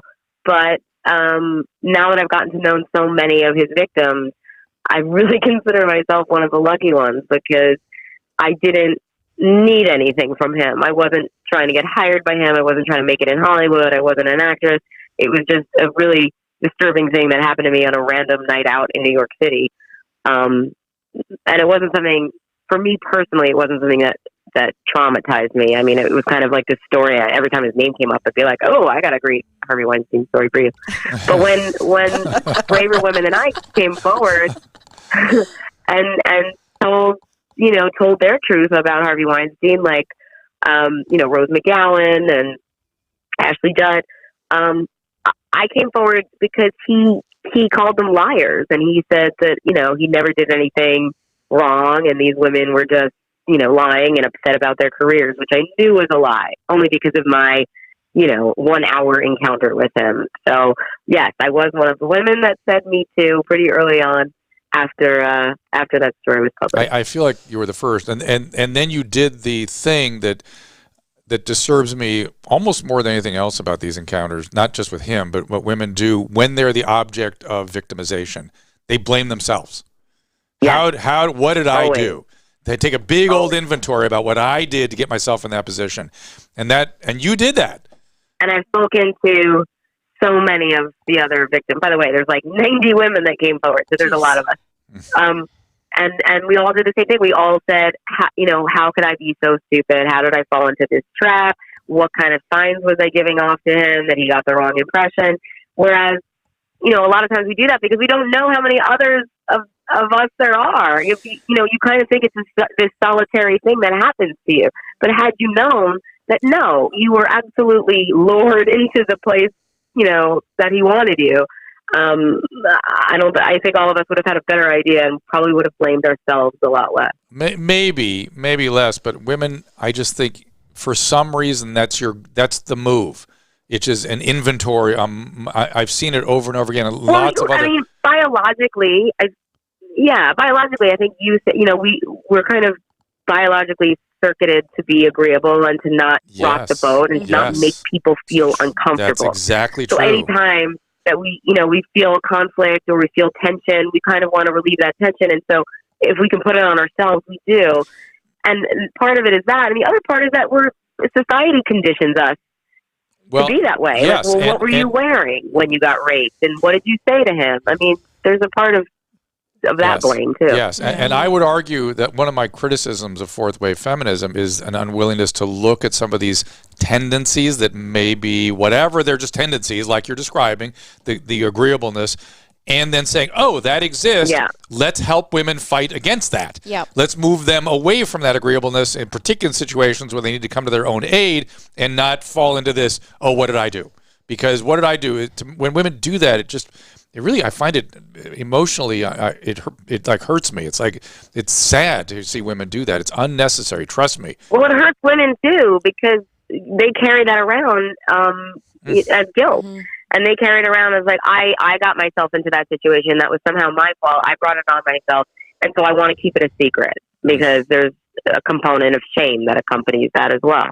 Oh, very much so. I hope I'm talking to people that are over that. You're not doing that? Oh, no, I mean, I just want to say, firstly, I'm so sorry that you went through all of this, Lauren. And also, I don't think women will ever be able to thank you enough for standing up and talking about it. Because, again, that's the first step in kind of breaking these perpetuated habits. We're talking about it now. Yeah. And I mean, me personally, I've dealt with the same thing. I got into a very dark depression as a result of issues to do with this, and I still feel like one of the lucky ones because it never went so far as to it wasn't shattering as it could be. Yeah, and my mum raised me very much to be terrified of everything and mistrust everyone and be very, very. Oh, Lauren, that's tough. you too. Yeah, it's yeah. I've met Jackie. That's exactly how she is. Yeah, yeah. I mean, I remember even telling my mom when I was very young and I got my first job and I was at Fox News Channel and I had a problem with the producer that worked above me. He was really just overly friendly, really, really inappropriate. And I was really young. I was probably 22. And I told my mom that he said these wildly inappropriate things. And her advice was like, keep your mouth shut. See if you can get moved on a different shift, but don't rock the boat. Don't be the girl that complains because it won't serve you. And unfortunately, she was right. I mean, that was the reality. It would not serve a woman to come forward because once you came forward and reported someone, guess what? You were the problem that had to be dealt with, not them. I hope we're changing. I hope that's changing. And I pray that things have changed now. Yeah. Yeah. You're downtown right now working with the homeless? Yes. We've been handing out survival kits to the homeless today. These big duffel bags full of plenty of toiletries, some clothes, some food, some first aid equipment, things that you need if you're living on the street and you don't have anywhere to go. But the reason I love the group that I was working with, they're called the Giving Spirit, is because the biggest gift that we're giving them is something you and I talked about for a year, which is the warm handoff. So when we hand out these things, it's kind of just an excuse to really start a conversation with the people on the street and figure out how long they've been there, why they're there, what can we do to help you, what services can we contact you, get you in contact with. But it's a great way to actually approach these people because you're giving them something that they appreciate. That's great. So, a lot of times they are willing to talk to you. And a lot of times, honestly, they just want to talk. They just want to have some kind of human interaction and feel human. Yeah, I've started in New York particularly where there's a lot more sort of intimate contact, like on the trains and stuff. I've started just talking to them and trying to motivate them in a better direction. Because most of them will cop to what's going on. Absolutely. And somebody going, hey, you're better than that. You can do better than that. Here's, what about this service, that service? Here's a phone number. And they kind of respond. There's so many things right now in this world have interpersonal solutions. Oh, yeah. And I think we, in particular in this country, do not emphasize that. So, but Lauren, it was a privilege to work with you, and I'll miss you on the air. It was a privilege to work with you too. And I mean, that was just one of your myriad of dogs. This has become a I know that I theme can find today. you if I need to hear You my can doctor. find me if you need me. And next year in Jerusalem. All right. Next year in Jerusalem. And Kate, lovely to meet you too. Thank you so much. You too. All right, Thank Lauren, you. talk soon. Talk soon. Kate. The great Lauren Savon. Okay, we're going to get to some of our callers now. We've got a little bit of time left. I've got lots of great calls lined up. Anything that I've left off of your plate through all this? We've meandered through a lot of different interesting stuff today. I mean, we could talk for the next 6 hours, to be honest with you. This is great. Okay, yeah, good. this is All right. fantastic. If you have anything else on your mind, bring it up. Okay, this is an interesting call that Tracy's got here for us. Tracy, what do you got? Hi. Hi, Tracy. Oh, hi. Hi. I'm a dog groomer, and I work in a salon with a girl who is homeless or basically living in her truck. I know she's mentally ill. I think she may be an addict, but I'm not sure 100%. The boss lady hired her to kind of help her get on her feet, and maybe help her get off the street. But she gets aggressive around payday and will come in on her days off and beg for money. And well, that's drug addiction. That's drug addiction. So around payday, it means that she's coming off the drugs. Sounds more kind of opiate-ish. So coming off the drugs, and the rest of the week she's trying to get her drug supply. So you can't put the cart ahead of the horse. Okay. You can't assume that giving somebody a place to live or a job is going to magically cure their mental illness. Yeah. It does not work like that. Right. So start talking to her very Agreed. directly. Just start going, look, I've noticed that you seem uncomfortable. Are you on something? Are you coming off it? Have you gone to NA meetings? Have you thought about going to 12-step meetings? Let's just kind of show up, and here are some resources I've heard about. You can look online and find them. There's tons of resources, and get her some help. Yeah. This is going to blow up, unfortunately. It's not going to go well. She's going to end up stealing from the work. I mean, yeah, definitely. It's just kind of a natural progression. I mean, opiates, though, from my understanding, the hardest to get off, the most prolific. A lot of people who start on opiates eventually end up in heroin, and then it goes on to fentanyl. Yes, that's what we got. It's a progressive illness, and someone to help me talk about that, my other co-host from Midday Live, Mike Catherwood, the great Mike Catherwood. Hi. Hey, man. Hey, baby. Hey, buddy. So we were talking about opiate addiction, how hard it is to deal with that. Can you hear me? Yeah, it's really... Can you hear me? I hear you. Better question. It sounds like you're at a... Where are you? I'm at outdoor ice skating in Santa Monica. Okay. It's down the road from me. So, yeah, we were talking about opiates. I had to call. I had to break away from my daughter, the future Nancy Kerrigan, in order to make a call to your very special show. Thank you. We appreciate it. I hope Rudy's with you. I hope Rudy's with you, too. I might want to talk to him a little bit. What's that? I hope Rudy's with you, too. I might want to talk to him a little bit. I mean, he is, but I'm in a really tough environment to be breaking out some Rudy. He's I got him all zipped up right now because there's a lot of kids around. But he knows how to mind his P's and Q's, doesn't he? He can behave himself. He's not that out of control. I'll see. I'm sure he can. I'll warn him that he has to be well behaved. All right. Hey, Rudy. Yeah. You want to talk to him right now? I want to talk to him for a second. I'll get you in good time. Rudy, what's up, man? Hey, what's up, dog? Hey, I hear you're retiring or some shit like that. Yeah, watch your language. You're around a bunch of kids, all right? Okay. Oh, yeah, whatever, dog. Half of them are mine, so shut up. So, Rudy, yeah, we're going to end KBC. Mike left, and things have up in the same sense. Yeah, I understand. He likes to pretend like he's not important, but he holds things together. So a lot of times when he leaves, things they fall apart. That's what happened. He sold me a car one time and it blew up. Yeah, that happened. He did this. He did the same thing with Loveline. Did it with KBC. Everything he touches, he makes magic, and then he leaves, and it's all over. I feel like he's got a long record of leaving you high and dry. He left 2 radio shows to just let you, Yeah. just like flail around in the wind or whatever. I know. We usually have a talk with that boy. But how are you? How are your kids? I'll smack 'em up. How's sad girl? Oh, she's good, doc. She's recovering from the whole leg incident, the amputation. Right. She didn't get a good doctor, the surgeon to do it. So, it was we took her down to Mexico to get that amputation. Right. So there's they did it with zippers and screwdrivers and stuff. How about her prosthetic leg? What's she working with now? Right now, it's leather. You know what I'm saying, doc? We got it from my uncle's ranch in Juarez, doc. It's the Panocha Grande. The Panocha Grande, and, yeah. It's pretty tight. It's got spurs on it, and That's cool. A little silver, some silver down the side of it, stuff, right? Like some Raider stuff. Raiders. Well, that's all the silver, right? Made like Raiders helmets. Yeah, but it's like a bedazzled, dog. Raider helmet, a bedazzler. So really, you're going to be going to Las Vegas? See some? They're going to have a fast train to Las Vegas. I thought of you when I heard of that. You going to be going seeing some Raiders games in Vegas?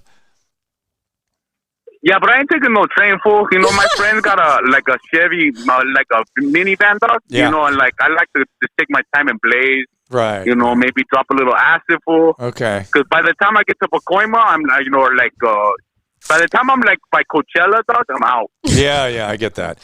So back to Sad Girl. So his wife, Sad Girl, had a meth problem. Well, she didn't have a meth problem. She had a weight problem, and it made Rudy feel bad. So we started putting meth in her horchata, and she developed a. That's right. Like all her food too. All her food, the meth, and then what happened? Then she lost 135 pounds. So I felt like I was mission accomplished. You know what I'm saying, doc? Mm-hmm. Dude, Munchausen by proxy will do that. She started to go a little crazy. Well, what was that? She was saying Munchausen by proxy. Don't worry, Rudy.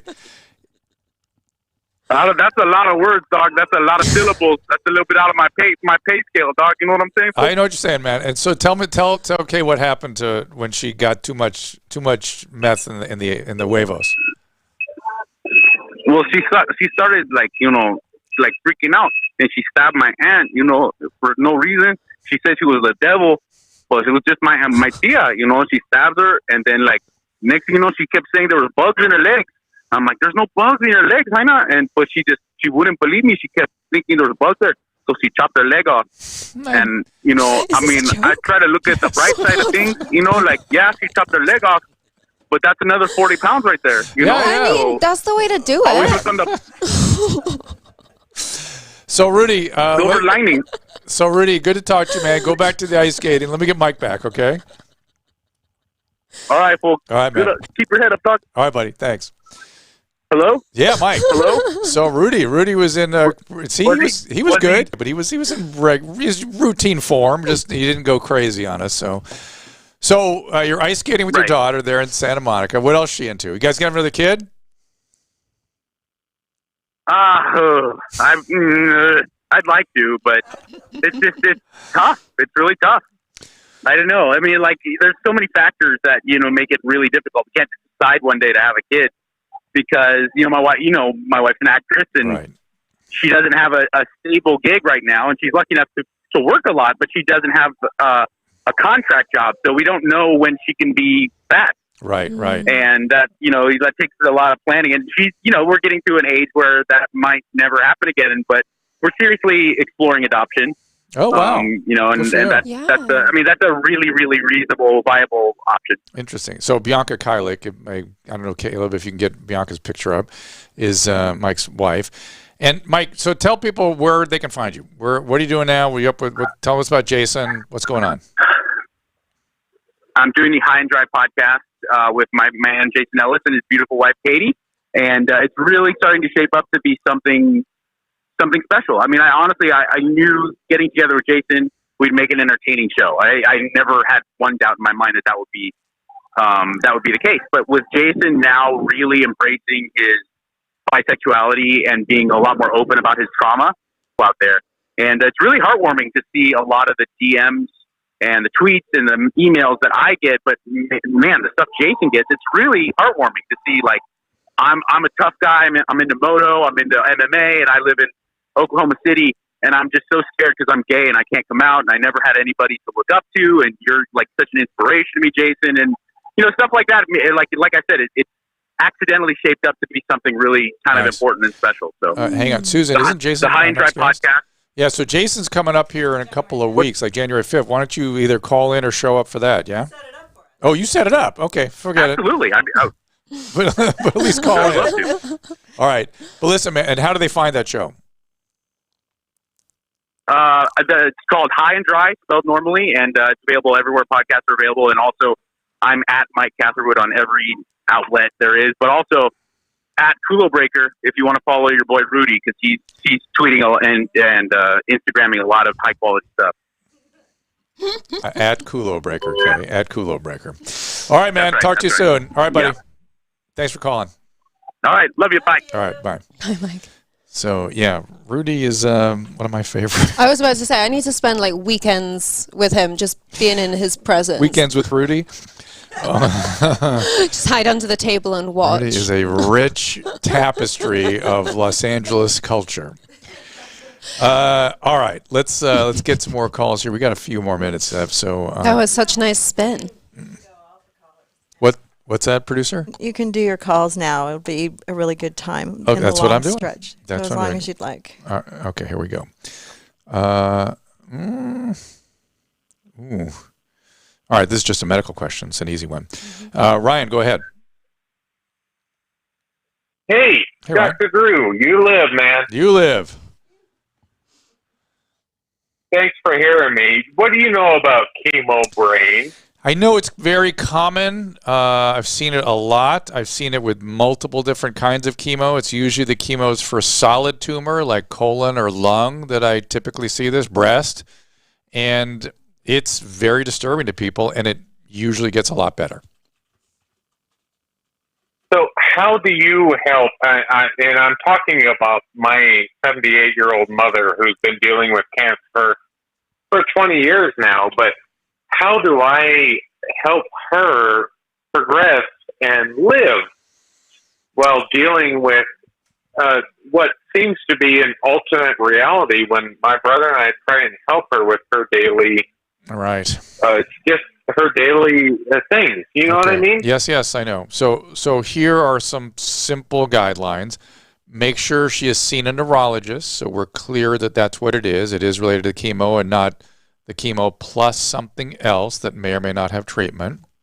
Number one. Number two. Of course. Yeah. Number two is in-home supportive services. There's lots of stuff available. Geriatric networks most hospitals have connection with, where she can get access to resources and caretakers and services that you may not be aware of. So take advantage of that. It's very hard to do it on your own. It needs often a lot of people helping. Number three. Well, thankfully, Thankfully,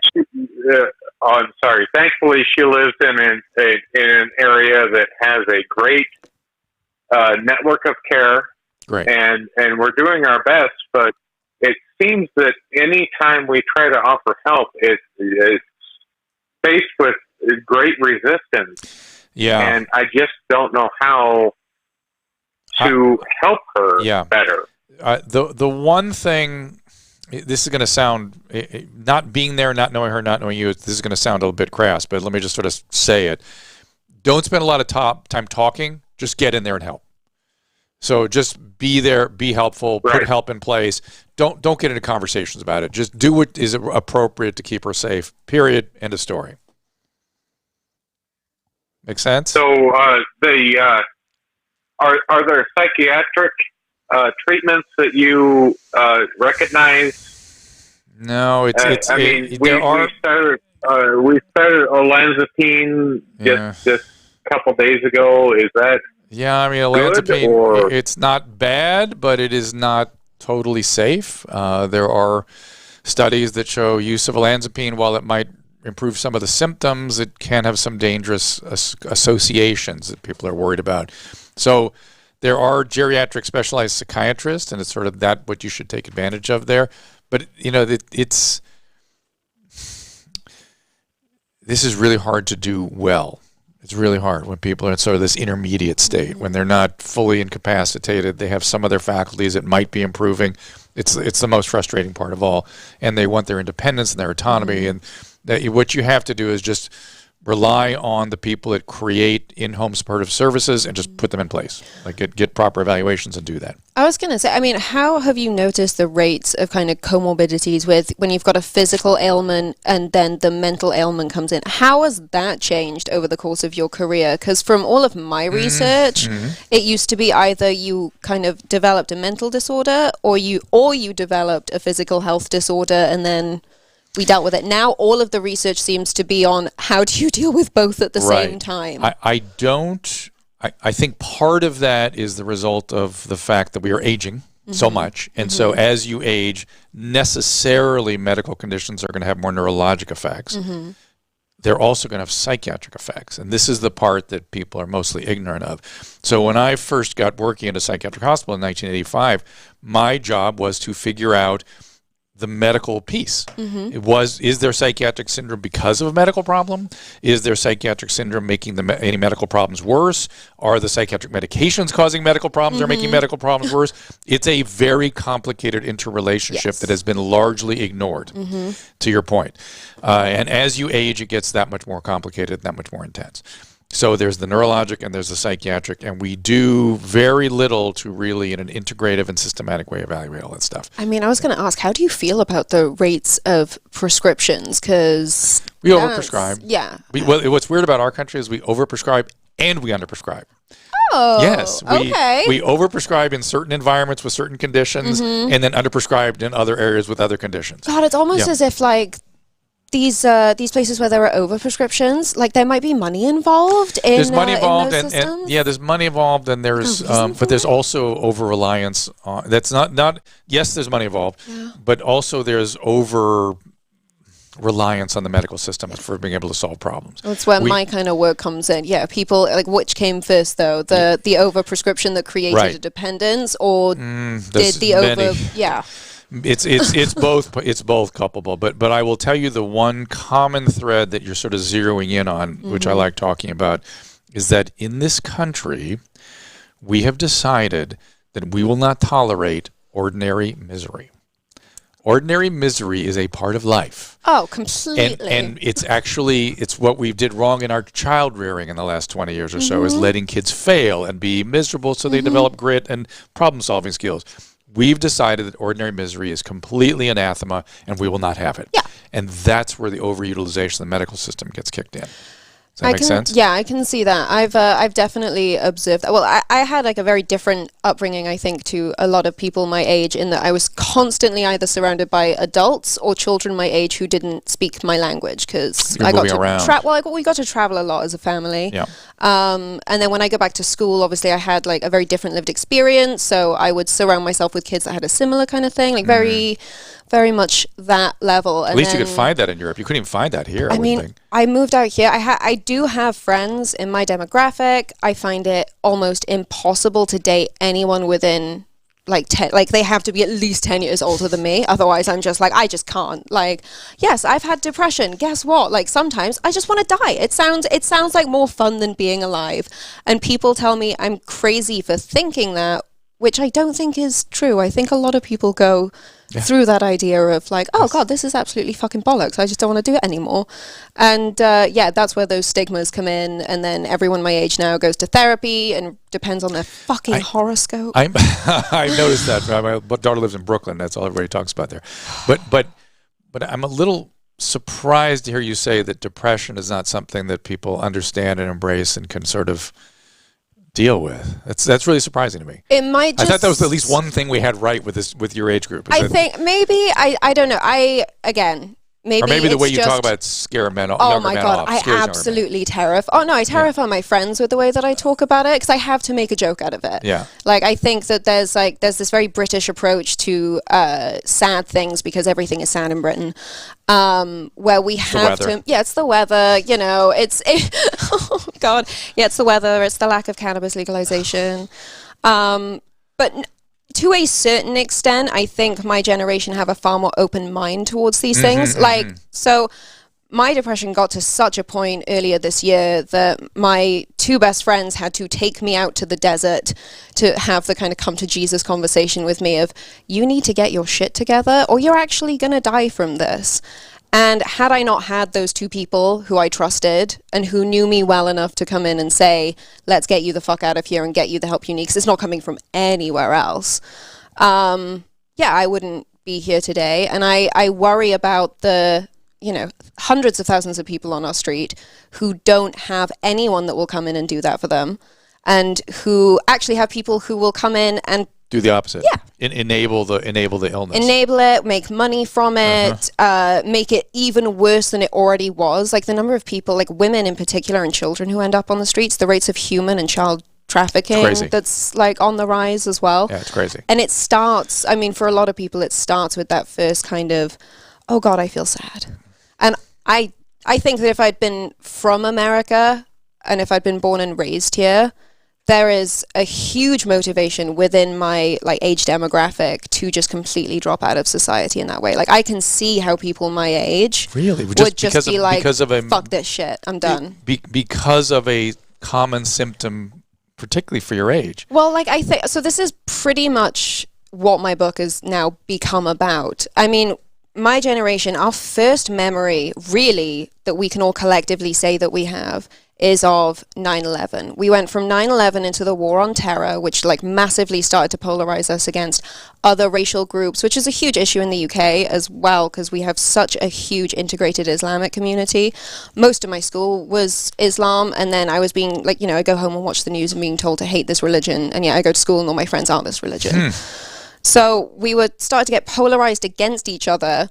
Then social media comes in and makes it so much easier, and I usually use the C word in this, but I'm not because this live streaming is my first one. But we come in and we're just such fuckers to one another on social media, and it makes it so much easier to be a bastard. And then you throw in things like therapy, you throw in things like this over-dependency on things like a horoscope. Horoscopes. We self-isolate because we think it's the right thing to do, because all of our friends are going to therapy, all of our friends are depending on their horoscopes, when really we need to just be sitting in a room together, having a conversation about how shitty things are, and coming up with informed solutions. I know that I'm doing this now, I'm a huge hypocrite, we all just sit and prevaricate about these solutions, but until we break down the stigmas and start actually accepting what's normal and saying it's normal to be depressed, it's normal to not like society right now. It's a terrifying place. Carol, who was on here earlier, she and I, we've talked about this before, because she's just such a brilliant mind on this subject. But when women, I'm scared to go out and walk down the street on my own. Other women are scared to go outside and walk down the street on their own. After a while, these things kind of compound. You get scared, you've got a society that doesn't really look like it's kind of going anywhere, you've got things like climate change, you go to your device, which is permanently attached to everyone now, and all that's coming through there is fear, hate. What the fuck else are we supposed to do at this point? I would argue, and maybe this is my age here, is that we tend to solve these things. But we don't know that yet. I know. We haven't experienced this, and I talk about this in my book. But I don't know what kind of crisis you have to go through before you do. Well, the other difference I kind of came up with or discovered between, kind of the millennial and say the baby boomer and the Gen X generation. Yeah. I know you just easily say to me right then, okay, boomer. Okay, boomer. Yeah. But you guys had a hell of a lot of time before all the shit started to kick in. Before, you guys knew that the world was a good place. No, we had bomb rehearsals every 2 weeks. We had to go in the basement of the school with an air raid siren went off. We had to hang over because there was going, and in the 80s there was going to be a nuclear attack. We all had to watch a TV show called The Day After, which was to tell us what it was going to be like the day after the nuclear attack we were going to have.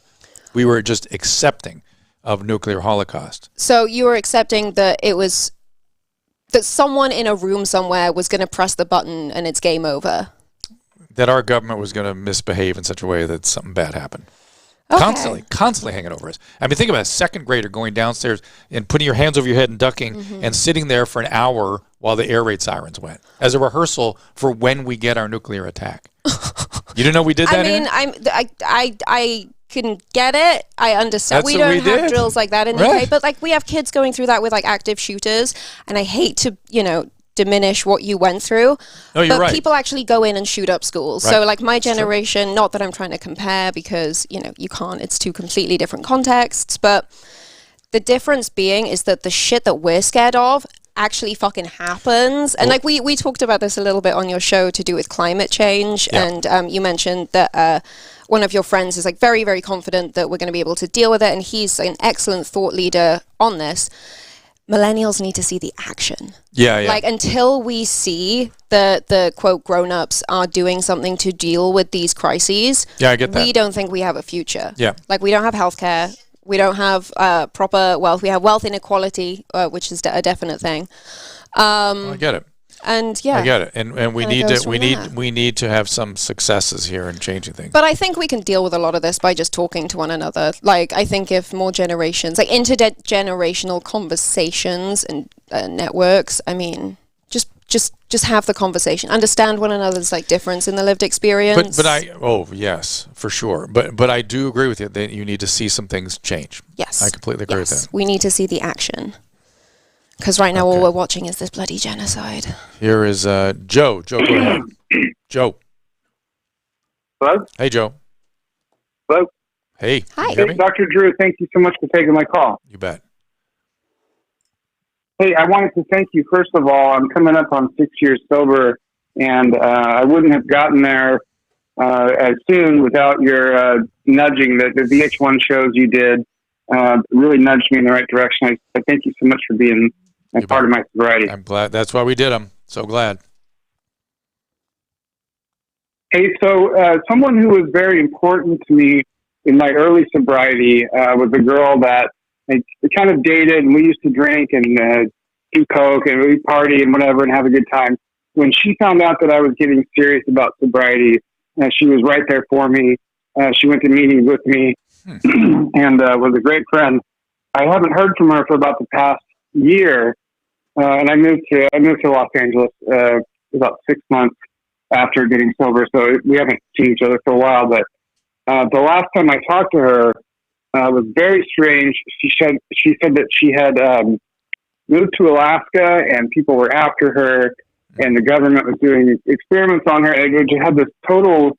I didn't even recognize her. It's very scary. Is that delusion or schizophrenia or drug induced or what? I'm very afraid for her. Okay, so she's delusional. How old is she?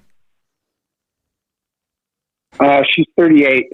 Okay, schizophrenia doesn't come on age 38. You said she was on some medication. Do you know what that medication was for? No, I don't know if she was on medication or not. I thought you said something about her not taking medication. I don't think so. No, I don't know if any medication. I know she used to drink and party and stuff. I don't think she's ever been on any kind of a medication. So the reason I was asking that was if she was on some sort of antipsychotic medication before from something that happened in her 20s, that would make sense as a major mental illness. But if she's developing I don't think so. Yeah, so she's developing psychotic symptoms in her late 30s, that's drugs. And so the one that you need to understand the difference between a cocaine psychosis and an amphetamine psychosis.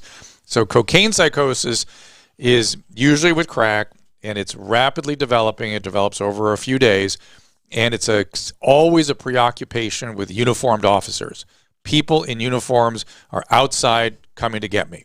Okay, police, SWAT, somebody in a uniform's out there and coming in.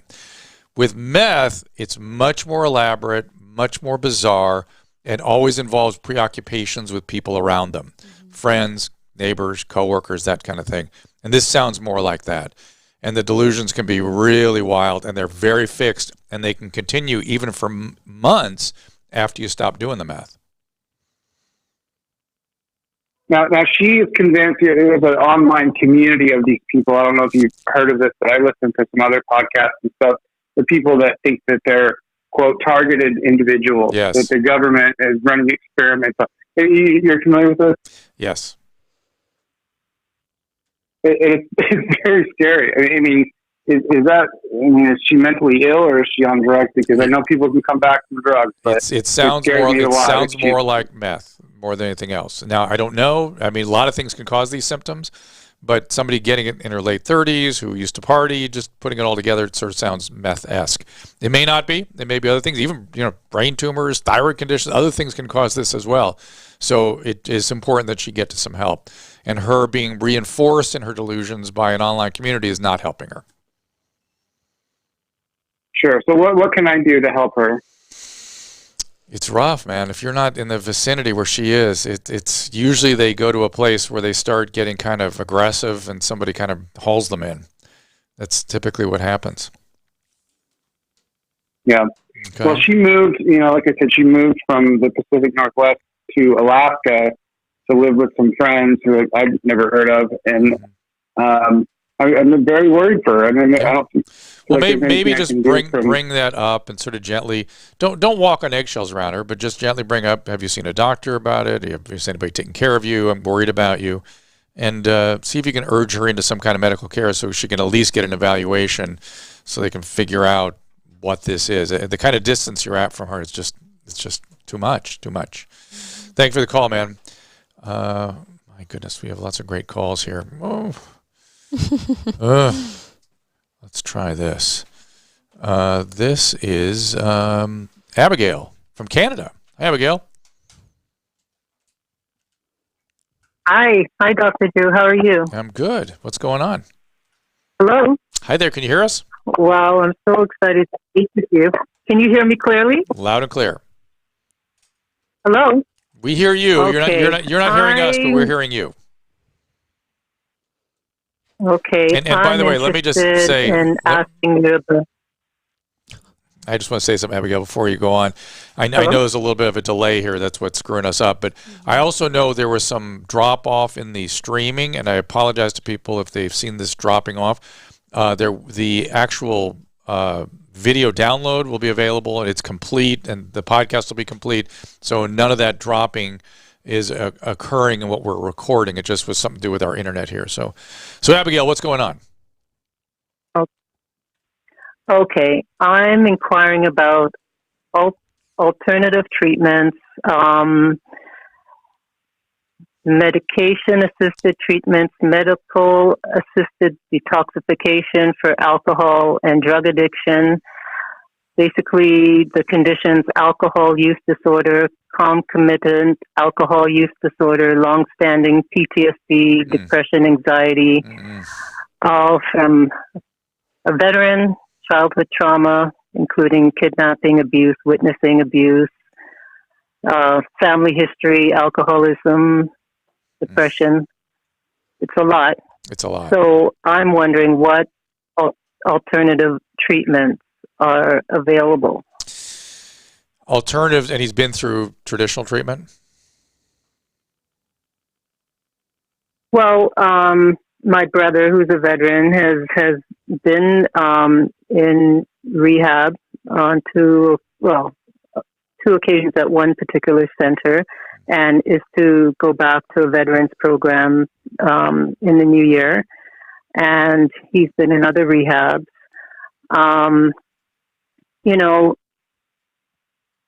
He's not getting better.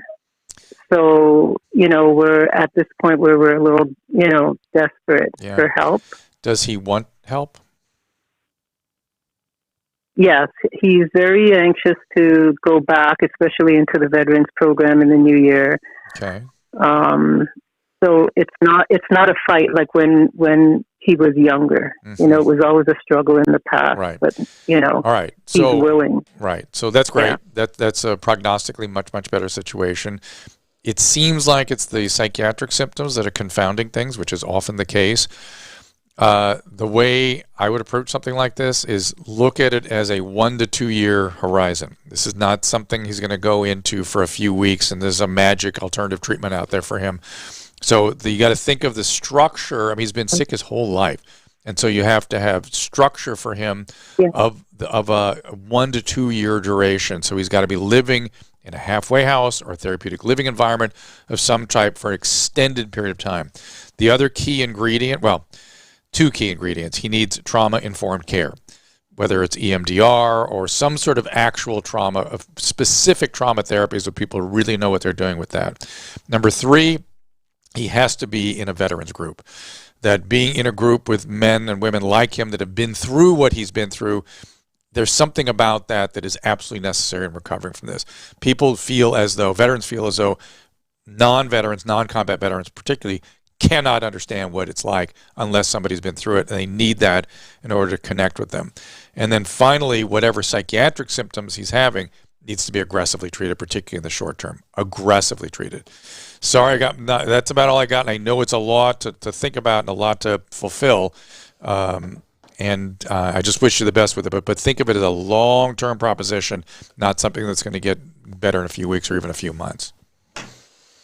How do you feel about things like if an individual has all of the other care around them? What is your perspective on things like ayahuasca, LSD, things like that? I'm fascinated by it. I've been doing a lot of research on it. I'm going to get a guy on this show actually that's a shaman that's been doing. He says he's done 40,000 sort of plant-informed care with trauma, and he claims great outcomes. The research isn't there for me to go, you got to go do that. Yeah. Unfortunately, but the particularly for trauma, it looks like there's something there. That's so interesting, because I know a little bit about it in regards to getting over drug addiction, like cleansing the system. The drug addiction part, the drug addiction part, I know the ibogaine particularly is very popular. I've seen, you didn't know that? I thought ibogaine was something that was made up by Hunter S. Thompson back in the day. No, ibogaine, people would go, my patients would go down to Mexico and get it all the time because it was going to cure drug addiction. There are places that do that down there. And then ayahuasca can do it too. Being used there's similar things, DMT essentially. And I've seen it work when it's a dependent, non-addicted person. So you can, in other words, let me be clear about this, you can get strung out on opiates, look like a drug addict, behave like a drug addict, but not be a drug addict the way I think about drug addicts. In other words, you don't have the genetic disorder. You don't want to keep using after you've stopped. Those severely drug-dependent people do seem to be helped by this stuff. Okay. Addicts sometimes are helped. My concern is when I've seen it help, I've only seen it help for 6 months, but that's not nothing. It's something, so it's doing something. Yeah. And I've seen some personality changes. And that always, when the person is changed by a drug, I always get very, very worried. The psychiatric literature and the psychedelic literature has defended changes. That's how we got lobotomies. Because people went, well, they were much nicer after lobotomies. I mean, when the people change as a result of the treatment, I take issue with it. It's changing the personhood. Yeah. Now I'm gravely concerned. Okay. So that's been my concern. What kind of changes? Just not the same person. But what does that? Because I would say like vague and nicer, and just clearly changed. Not in the sense psychologically changed. Okay. Like biologically changed. Not responding as quickly, not as engaging. So like just different. Okay, I think you're trying not to use certain words here, maybe? Well, no, because I've not seen it tested formally, and it's always they were always doing it on the DL, and I couldn't really get the before and after formally assessed, and I'm sure people can do it without having that effect. I just don't know who and for how much and what dosing and that's why I want to get this guy in here that does claim to be an expert in all this, and see he would be able to maybe talk about it more clearly. One time, I went fishing in Croatia with an ex-boyfriend and his family. As everyone does. As everyone does. I mean, it's Europe. It's like, it used to be 20 quid to fly to Croatia. But I guess we went fishing, caught these little sea bream. I don't know exactly what these bream fed off, but I guess it was some kind of algae. We're in America. Algae, not algae. That had some super duper active component in it that was similar to DMT. Oh, interesting. So his whole family, they're all like well over 6. Even his mother was over 6 foot. Oof. And so we eat like a couple of these fish. It's, no big deal. Did you know this was going to happen? Oh, no. So I walk out of their apartment. We're just going to go like wander around Rijeka for a couple of hours. And I get just like a couple of steps outside the door, and I was like, I'm going to die from this. I'm going to die from this. I'm going to die from... And then he went and did all of the research to find out what it was, and I was just kind of lying in bed like this for about a day. And that put me off doing There is another fish disease called... I'm blanking the name of it, but it's a neurotoxin. Oh, is that the one where you can't drink anymore? No, it's not that. It's just where you get sort of paralyzed and nausea, and but I don't know about the psychiatric. Oh, part. I was hallucinating? I was hallucinating. Oh my Yeah. goodness, It that's was so interesting. I mean, it's not like pink elephants, but it's like, Yeah. kind of when you do acid, you see like the corners of the room move and what have you. It was Wow. more like that. Yeah, it was Fantastic. Yeah, it's great. So if you want to go party, go to Croatia. Just Did you go want to stop finish doing it. drugs after that? So I've never been that cool. Like, I mean, growing up in Europe, you're always kind of exposed to these things. Like, we have a really healthy party life and attitude and culture.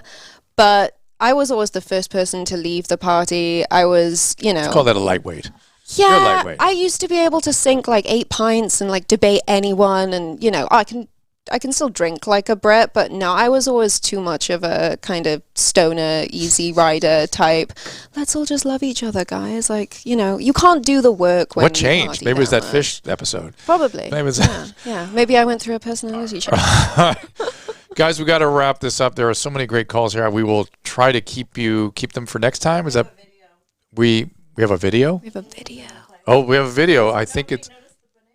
Oh, no one Oh noticed yeah, the we have banana. our art installment. It's worth $250,000, and we have an art installment here.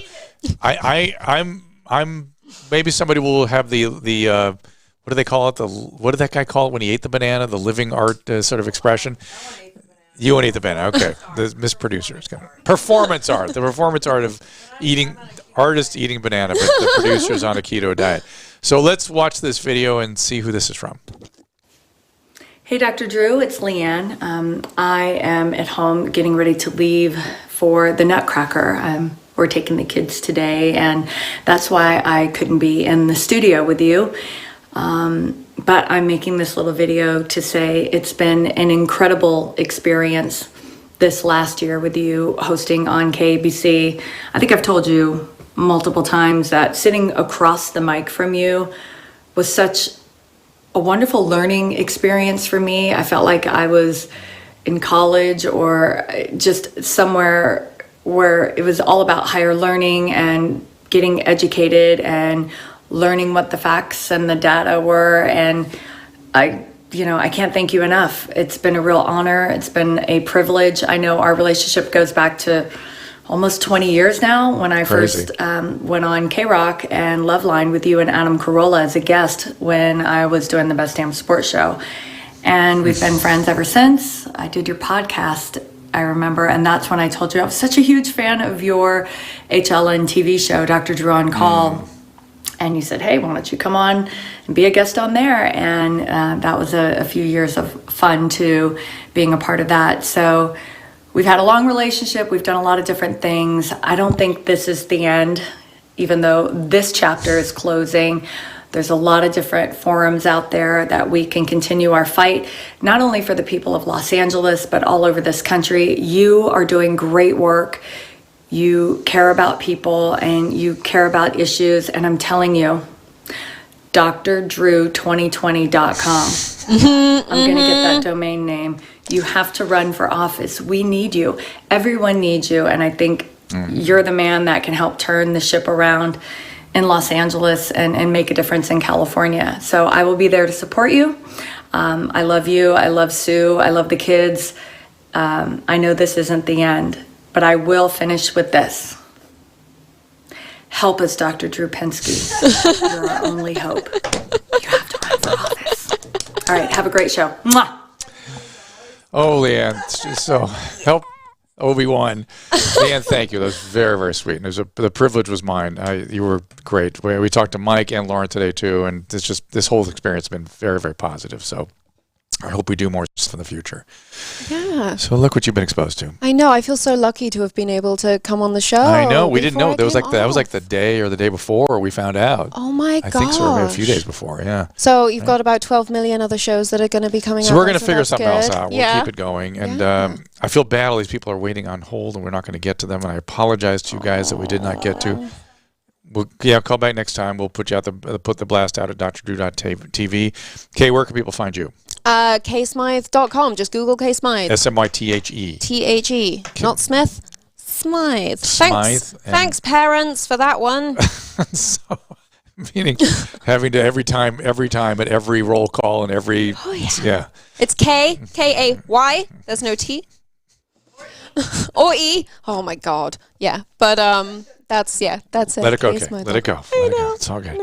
Thank you for being here. Really appreciate it. Thank Really you a so privilege. much for And having me. congratulations in all you're doing. And I hope you do a lot more because I think it can make a big difference. So. Oh, thank you. And, Well, we'll talk to you more. We'll get more stuff going. So that'll be great. Thank you so much for having me. And thank you guys for calling and watching. And we'll see you next time. Hey, Dr. Drew here, and this is just a reminder that the discussions here are not a substitute for medical care or medical evaluation. This is purely for entertainment and education. We hope you learned something, but see your doctor, get proper medical care. Hey, Dr. Drew here, and this is just